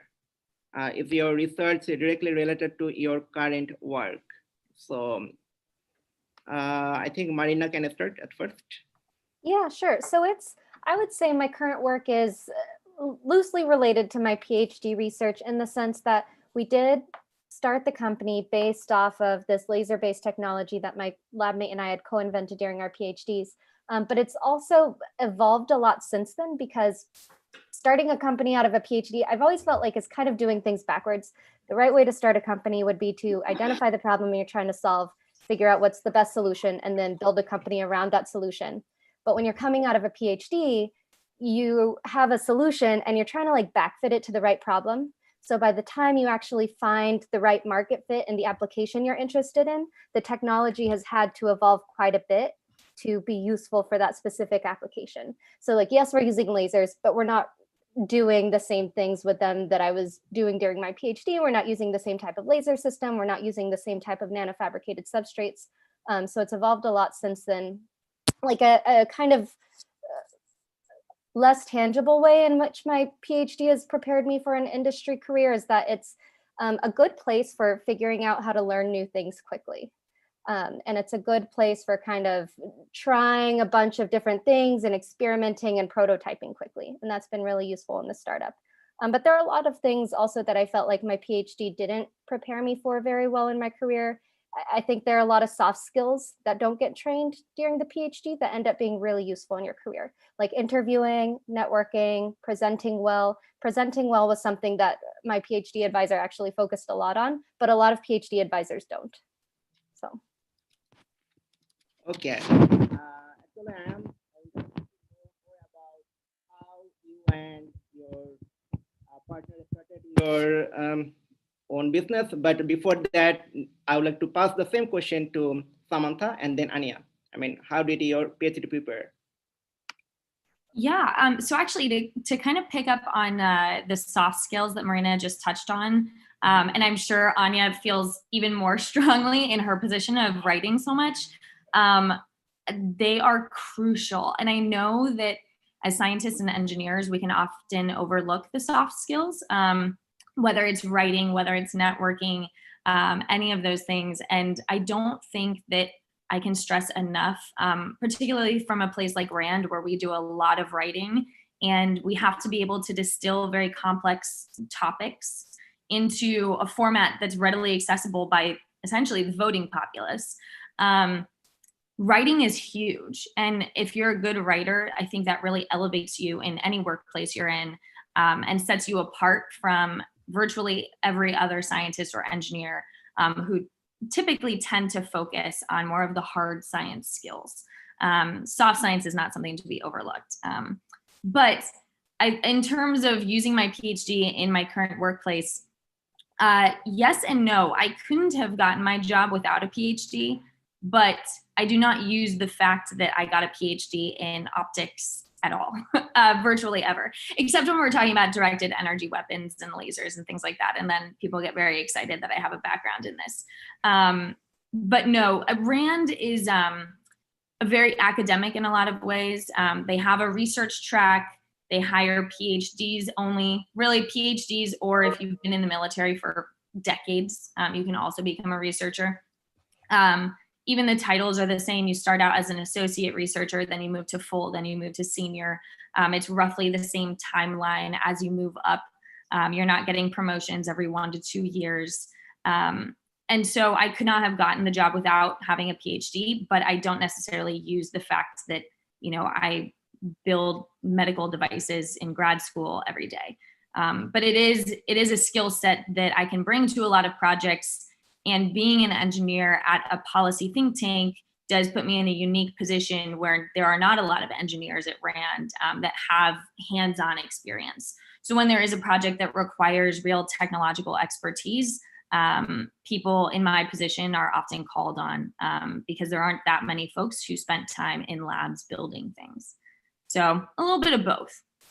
Yeah, I agree with what Samantha. Oh, sorry. I was just going to say I agree with what Samantha was saying in that the PhD is a good way to get your foot in the door and to get that first job. But there's always going to be some skills you need to learn, and there's almost always going to be some sort of training period before you feel like you've mastered your new position. Actually, I think to some extent I would disagree with that. I have seen quite some cases when PhD was definitely not required, even for industry research jobs. And even from our own company, I see people in our tech team and processes and applications team who don't have a PhD, but believe me, they do things that are just as hardcore as the people with PhDs. And it's a matter of having the right training, and the degree does not necessarily bring it, right? I mean, it might, but it doesn't have to. So a lot of people entered through internship program. So, you know, after their master's, so I think someone even from their bachelor's, I'm not sure. But yeah, they just did really well for these few months. We looked at them, they looked at us, and it worked out. And we have a really cool team. Like, I'm jealous sometimes of what these guys do. So now, suppose if I am passionate about doing job in industry, and I am a PhD student, so do you think I am actually wasting my time? That depends. What interest, what industry, what kind of PhD are you doing? What kind of relationships are you having with your supervisor? What do you want to do? There's no one answer fit all, I'm afraid. I definitely think it's field dependent. There are some fields where a PhD is almost a requirement for certain levels of positions. So it also depends on like what level of position you want, and it depends on the field you're in. And honestly, I don't, and maybe this is too rose-colored glasses, I hesitate to believe that a PhD is ever a waste of time. If you're in the middle of the program and you're wondering, should I finish, should I not? It's one thing if you're in undergrad and you're wondering if you should even start.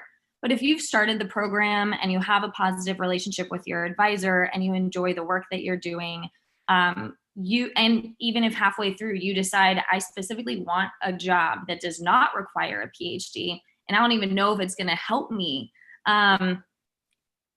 If you can, if you're in the financial position, if you're in the academic position, if you're in the position to be able to continue with it, I would absolutely recommend it, because you do learn some skills kind of navigating grad school that I think would be difficult to learn elsewhere, unless you are, I mean, I see, at least from people I know who are in the startup world, I see a lot of parallels between obstacles and hurdles you have to navigate in grad school and those you have to navigate starting your own company. But I would definitely say try to stick with it.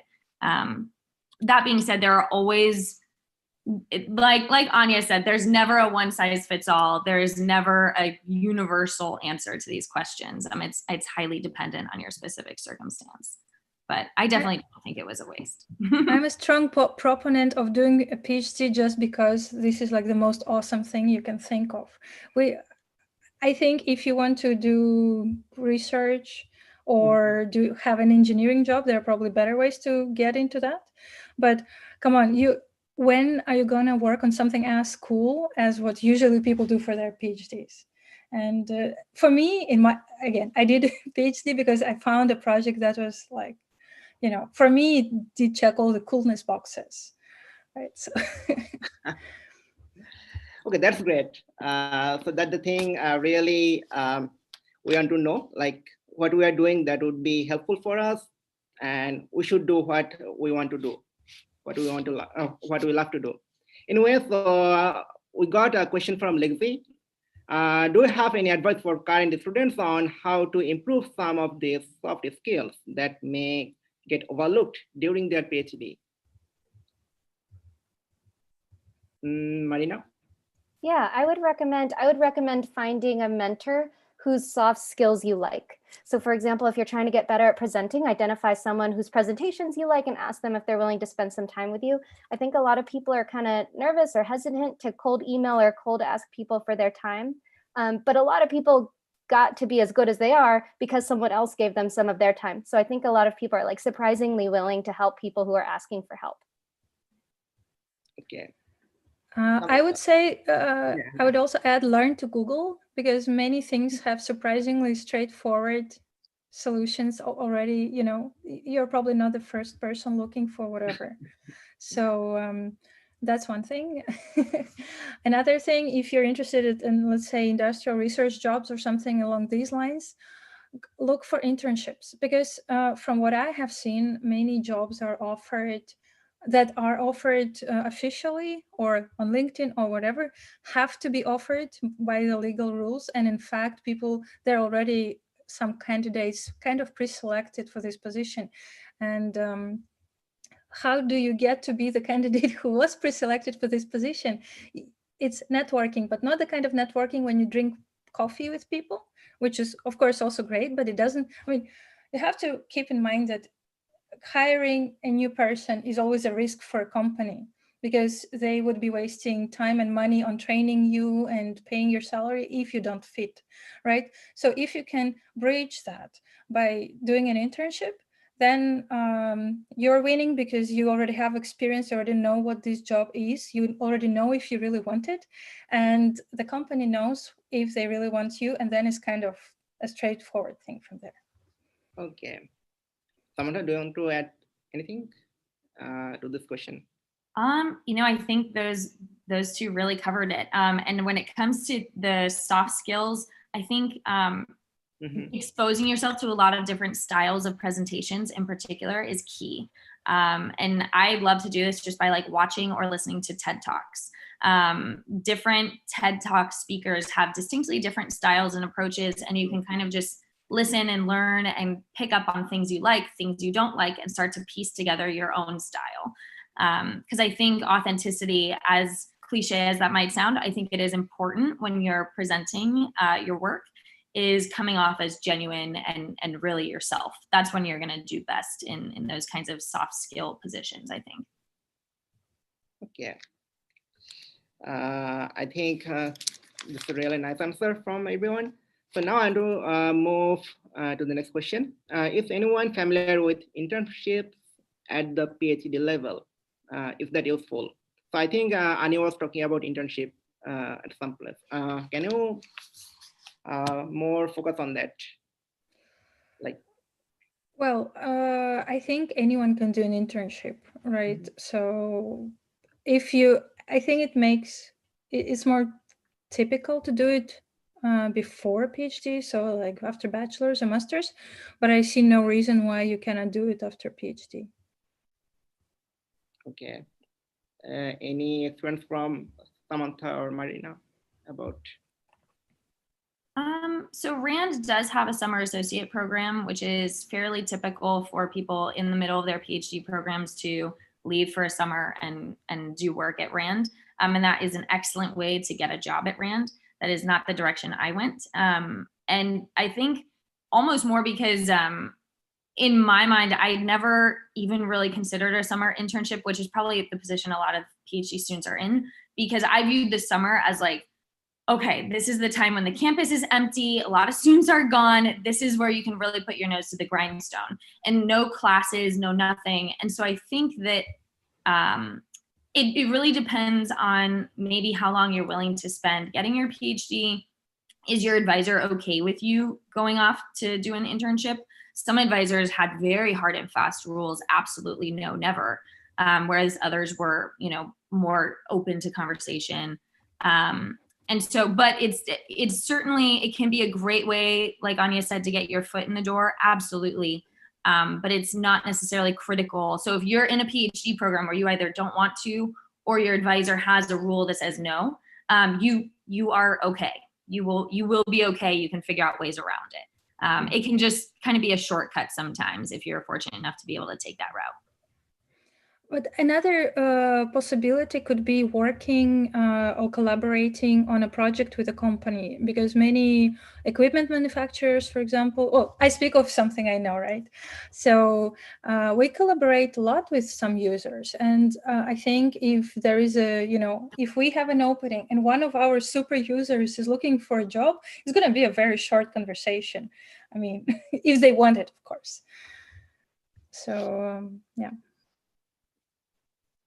And Marina, do you have anything to? I never did any internships, but I definitely wish I would have. I think it's a really good opportunity to try something new, even if you don't end up working there. And that's something that's a lot harder to do when you're more established in your career. When you have a full-time job, you're not going to take off 3 months to try something new. So I think it's definitely worth trying. Okay.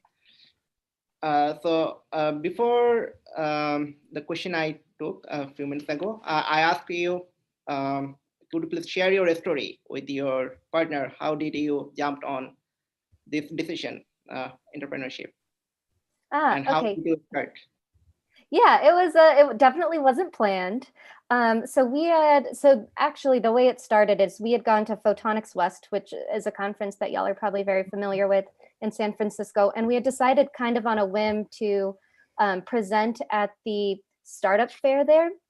And I was the person who presented. And I remember feeling very out of place because I think of the semifinalists, I was the youngest and the only woman and the only person of color. And then in the last, 6 people, I was also youngest, only woman, only person of color. There are a couple people whose companies were very far ahead, whereas we had just been playing with the idea of creating a startup. We literally came up with the name like for the purpose of that startup competition. And I remember being really disappointed after I presented because I didn't get any questions from the judges. So we thought, oh, they didn't like it. We'll sit here and be polite and listen for the awards. But we weren't expecting anything. And then we got first place. So it was a really cool moment for us because it was validating in a way. I think a lot of times you're working on something so specific during your PhD that it's not necessarily of use or interest to the wider world. It's like of use or interest to a very specific niche group. And because we won and a lot of people expressed interest, we realized that what we were working on could actually be useful in a commercial sense. So that was what motivated us to take this path. It was not something that my co-founder or I had considered before. Okay. So a very similar question I can see. I'm very sorry, can I interject shortly? Sure. Yeah. I think it's actually somewhat similar to how Heidelberg Instruments Nano has started, because before it was called Swiss Lito, and it was a startup that spun off from the technology developed at IBM Research Zurich my boss is one of the founders. So they were developing this technology during their PhDs, and they just took it out. And basically they did what you are doing now, Marina. That's so cool. Yeah. That's awesome. That's good to see an example of a successful optics-based company. Right. But yeah, it isn't easy, definitely. Yeah. So a question I can see in the list. Do you think you planned the way to where you at now, or the circumstances and opportunities made it happen while you stayed open? And another person just wrote as a comment after that question. He's also curious about that, and he is curious to know what percentage did you set out to get to this point in your career compared to luck getting you where you are. So Samantha? I might not be the best person to ask about luck because I think luck is 90% of the reason why I am where I am right now. I think luck happens to people who are prepared. But yeah. And so I definitely, I would not say I planned to ever be at RAND. So I had heard about RAND kind of all growing up. My father was an avid NPR listener. So NPR and RAND are tight. So I kind of always knew about them. But in a very behavioral science way, not in an engineering way. And so I definitely never thought working at a place like RAND was really an option for an engineer until like a year and a half or so before I graduated. And so I don't think that I necessarily knew that I was preparing for RAND in particular, but I do think that I was preparing to be in the position that I'm in, which is being at a company that I hope to stay at indefinitely, and a company where there is tremendous potential to have pretty far-reaching impact given the work that we do.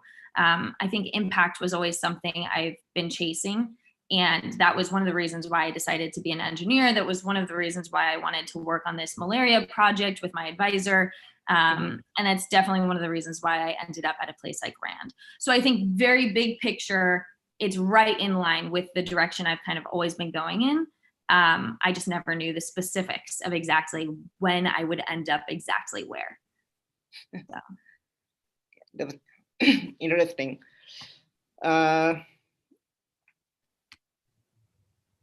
Another person asked a very simple question: how do I get a job out of my PhD? And I would like to add the next question: how did you find your job? What made you pick your specific company? So, Ania, I think I can tell my story. It's a bit crazy. So something I have to tell, and probably it might be relevant to some of the people who listen to this. I only have a Russian passport. And if you don't have the right passport, it's sometimes, many times more difficult to get a job in the country where you don't have a work permit. And that happened to me. So to get my first position, I think I've sent more than 100 applications, and they were just largely ignored, despite of me definitely having relevant background. And that was definitely, that was quite unsettling. It took forever. So I gave myself about a year to find, I wanted a job in R&D, right? I wanted to do industrial research or something like that. And I gave myself about a year. And when this year was kind of up and there were no interviews coming, or virtually no interviews coming, and I didn't want to go, I mean, I had some options as a research engineer at an institute or postdoc, but I thought, no, I'm cutting the direct ties with academia, right? And so I got this position in sales. So it was an application engineer position. And I did 100% sales of research equipment. This job was tough. We did cold calls half a day and cold emails another half a day. I mean, this was really, really not easy. I learned a lot though. I mean, and then I lost that job because it's really hard to sell scientific equipment via cold calls. I did manage to sell a couple of systems, and they were like about 2,500,000 worth. So it wasn't all that bad, right? But, you know, I was happy I lost that job.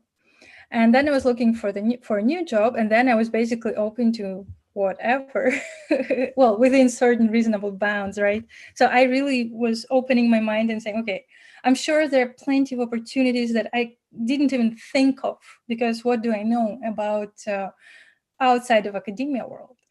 And then I saw this job where I was almost 100% fitting.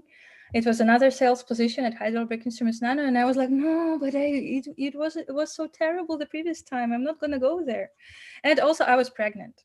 So long story short, I applied, and my boss called me. Well, he actually spoke to my previous boss, and apparently he didn't shit talk me too much. So yeah, and I came to the interview with a 7-month pregnant belly. And they said, well, you probably cannot take the sales position because we really travel a lot. And I didn't travel that much in the previous position. But since I had the background that was so well aligned with what company did, and since I did science journalism kind of on the side as a hobby, as an intermediate sort of thing, they said, look, would you like to write for us? And I said, well, yeah.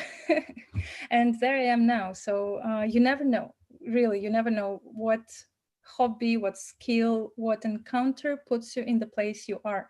I mean, sort of logical if you backtrack, but yeah, I wouldn't be able to, let's say, construct my today being 10 years ago or 7 years ago, or even 5 years ago.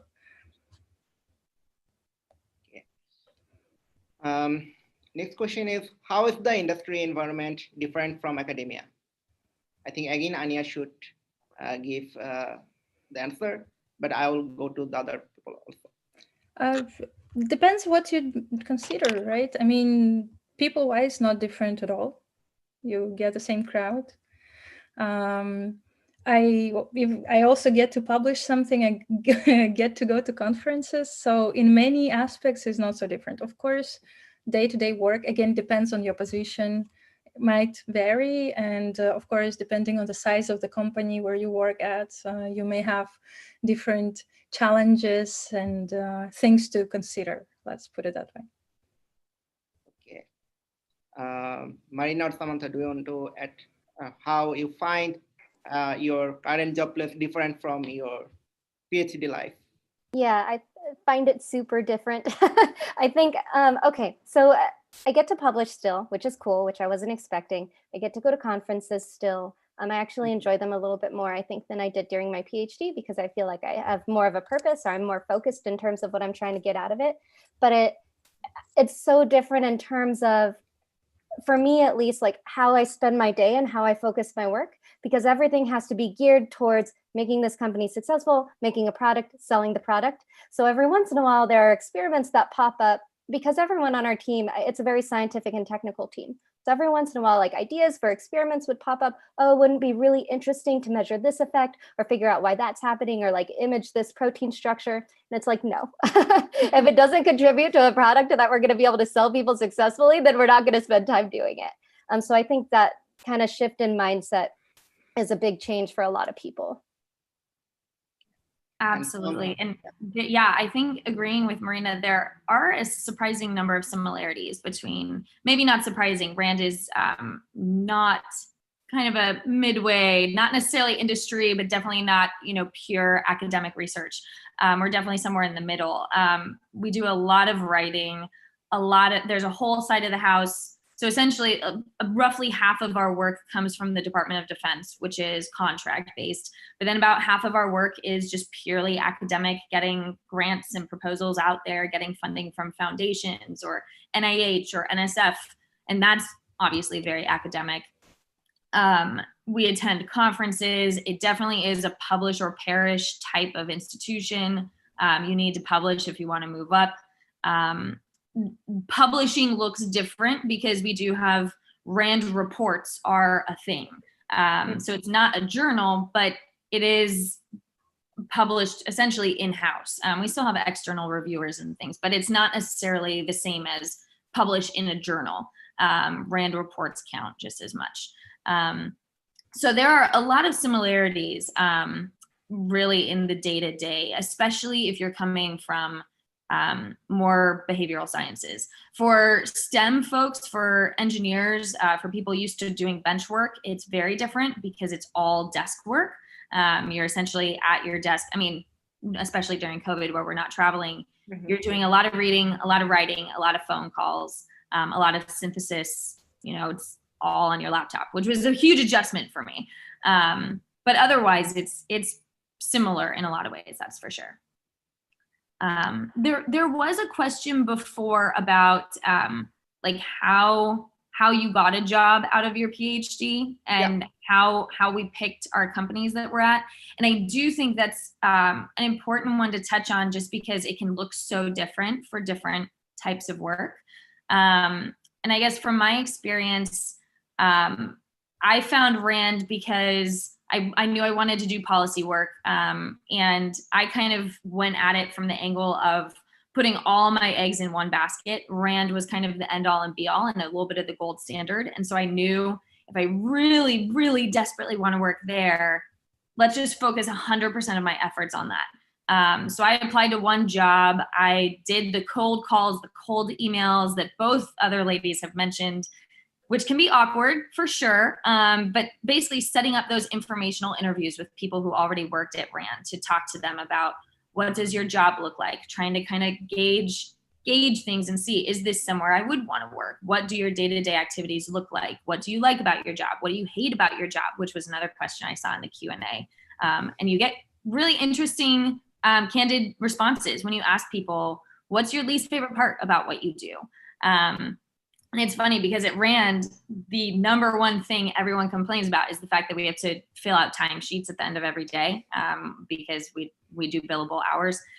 And I was like, okay, well, if you take a big step back, and that's what everyone's complaining about, not the people, not the research, not the impact. And I'm like, okay, I think that's something we can figure out. If you're complaining about culture or your coworkers, or I don't feel like I'm making a big difference in the work that I do, or I don't enjoy the work that I do, those are concerns I think you should hear and really think about. But if someone's complaining about something really petty, like filling out a timesheet, then they've got it pretty good. So I think that for all of those reasons, I kind of landed on RAND, heavily pursued it. And then it was a really long application process because, like Anya said before, companies don't want to hire people unless they're pretty sure that they want to keep them, because it is expensive to hire people and ramp them up, especially coming into the policy space as an engineer. They probably knew that it was going to be pretty resource intensive to get me up to speed. And so it was a long process, but really it boiled down to lots of reaching out to perfect strangers and setting up phone calls and in-person meetings, which I know isn't really an option these days. But I do feel like a lot of people are much more open to Zoom calls, which it's a great way to take advantage of the virtual environment and really like get that face-to-face time. It's not the same, but it does carry very similar weight in being able to see someone's face. It's gonna be much more difficult for Anya to reject an application that comes across her desk if she has that unconscious bias of like, I have seen this person, I enjoy, like, I've seen what their mannerisms look like, I enjoyed talking to them. It's going to be they hard seem legit, right? That. Yeah. Yeah. I have to, I would like to add something. So there is another avenue to getting a job that I think I haven't heard of that much when I was in job search. There are third companies that subcontract people like us to companies like RAND, for example. And I think it's usually not as well paid as internal jobs, because the middleman always gets a slice, right? And you don't have, well, the contract conditions are just not as good. But on the other hand, you can think of it as a paid internship, right? So it's also not a bad way to get your foot in the door. Maybe it's a little bit more difficult in COVID times, because I know many companies were like the first people who were fired were the third-party employees, sadly. But I mean, in, let's say, the normal world, that's definitely something to consider. Okay, great. And actually, I have heard that big companies typically or very rarely hire directly outside of these third companies. So you really have to go through this way. There's also kind of similarly, you can work with a recruiter. So recruiters' jobs are to like find people's jobs. And if you're the person who's trying to find a job, you often don't have to pay, because the way they get paid is the company will pay them like 25% of your salary or something if they decide to hire you, and it ends up working out. And it working out is usually measured by whether or not you stayed there more than 3 to 6 months. So that's another option. But I definitely agree with what Samantha was saying about the culture being, I think, like the #1 way to choose whether or not you're interested in a place. I think that's also true of the PhD, right? Like usually when you hear people complaining about their PhD, it's not that the science is going badly. It's usually that they had a bad relationship with their advisor or with their coworkers. Yeah, 100%. Yeah. Okay. There's a question. What is the worst part of your chosen job? The timesheets. It really is a pain in the butt, but you know what? I have to laugh about it. That and any classified work, which is just the nature of it, you have to go into this dungeon-esque part of the building where it feels like a casino. There are no windows, no time, no clocks. For some reason, all the clocks are wrong. I don't know if they just do it to like keep you there longer. It works. But I would say those two things. So really, I mean, I am really like disgustingly happy at RAND, and very happy to talk to anybody offline further about it too. So. Yeah, I generally love my job, pretty much most of it. But of course, there are small routine things. Like, for instance, if you're working on a big text, it's just a nature of human brain to kind of try to not do that. And then you're answering all the emails that could wait 1 or 2 days, right? You're doing all the small stuff, and then you're getting a cup of tea or something like that, right? And it takes really some time to really get into this mood of deep work on the text, because that's sometimes needed, right? And there are so many distractions. And okay, for me, as for a young mother, it's sometimes complicated because I cannot really stay long hours, especially at home. So that's maybe a challenge, right? But I know this about myself, and I just try to work around it. And yeah, sometimes things are too slow because it's a big company, but yeah, this is also, I mean, this is life. You cannot have everything immediately when you want it. Okay. And Maina, what's about you? So do you have any bad time, like any fighting with Nabiha or? No, our working relationship with our team is really, really good. I mean, when you're creating the team yourself, like you get to decide who works with you and who stays. So kind of like by default, everyone that you work with is someone that you enjoy working with. The worst thing, it's just really hard. It's just like really freaking hard. When it's a small company, before you have a dedicated finance person, a dedicated HR person, a dedicated salesperson, like the co-founders are doing all of those jobs. So there are a lot of times where I feel like I'm doing 2 or 3 jobs instead of 1. Okay, so there is another question. What's the favorite part of your job? I really love my team. I work with the most awesome people ever. And the stuff that the guys are making, engineering wise, really leaves me jaw dropped like every other week. So it's awesome. And people I get to talk to thanks to my job. I mean, thanks to it, I'm here now, right? I mean, it's really great. And I get to make my own magazine. I mean, how many people can tell that? True. Agree. And Samantha? Yeah, I'm gonna have to echo the people for sure. The RAND has so many people from so many different walks of life, PhDs in literally every subject you could possibly imagine. And it takes maybe 3 minutes of talking to somebody from a completely different field, maybe someone who's been at RAND 20, 30 years, people tend to stay forever. It takes 3 minutes of talking to them about their work to be completely enthralled and feel their passion for the work that they do. So yeah, I would definitely say the people. And I think, like everyone has kind of touched on, I think that that's just such a good thing to look for, whether it is grad school or your job. The culture really does make a big difference and can make it easy for you to stay, especially stay through different chapters of your life. For Anya to be able to take a position as a young mother and like still enjoy her work and still be able to work and have a flexible schedule, like all these things are really important to think about, particularly for women, but I think for men too. Finding a place where you can kind of live out multiple phases of your life is ideal, rather than feeling like, well, eventually I want to have kids, but I know I can't have kids at RAND because the schedule is too demanding. So before I go on to that phase of my life, I need to find a new job or do this or pivot. And so really, I think it so much of it boils down to that in terms of people's happiness. I think one should really know oneself, right? Because I know some people, myself, I thrive in a supportive environment. I have worked both in very supportive and very competitive and very borderline toxic environment. I know that I work best when I know my expertise is recognized, respected, I'm supported, people smile at me, nobody's micromanaging, people give me responsibility, and even if I screw something up, it's fine.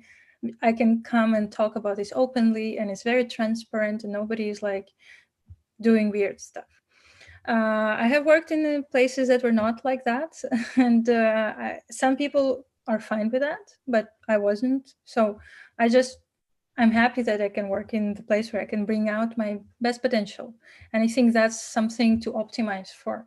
And that's something important that everybody should decide for themselves, what's important for them. And Marina. Yeah, I guess kind of like following up on that, one of the things I love about starting a company is that you can create a company culture that is 100% in line with your values. And so it's really nice having that, the freedom to do that. And the other things I like about it, it's fun, it's challenging, it's super fast paced, things change every day, so you never get bored, which is probably the least, like boredom is probably the biggest thing that negatively impacts my motivation. And that's never a problem with the startup. And I like that there's a lot of room to exercise creativity. So if I'm talking to folks in a specific field and I think that our team has a technology that would benefit them, then I can direct the team towards working on building that product. So that's very cool to be able to do as well. Okay, cool. So unfortunately, we have only 5 minutes left. So before I wrap up, I would like to ask all of you a question. What would be your advice for the student, actually who are the PhD student, who are thinking about different career path after their PhD,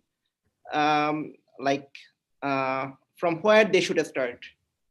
And I think there is another question from the audience, a similar kind of question. A guy asked, what would you suggest to a student who does an industrial doctorate and sometimes has difficulties to find a compromise between industry and academy since the supervision is bipolar?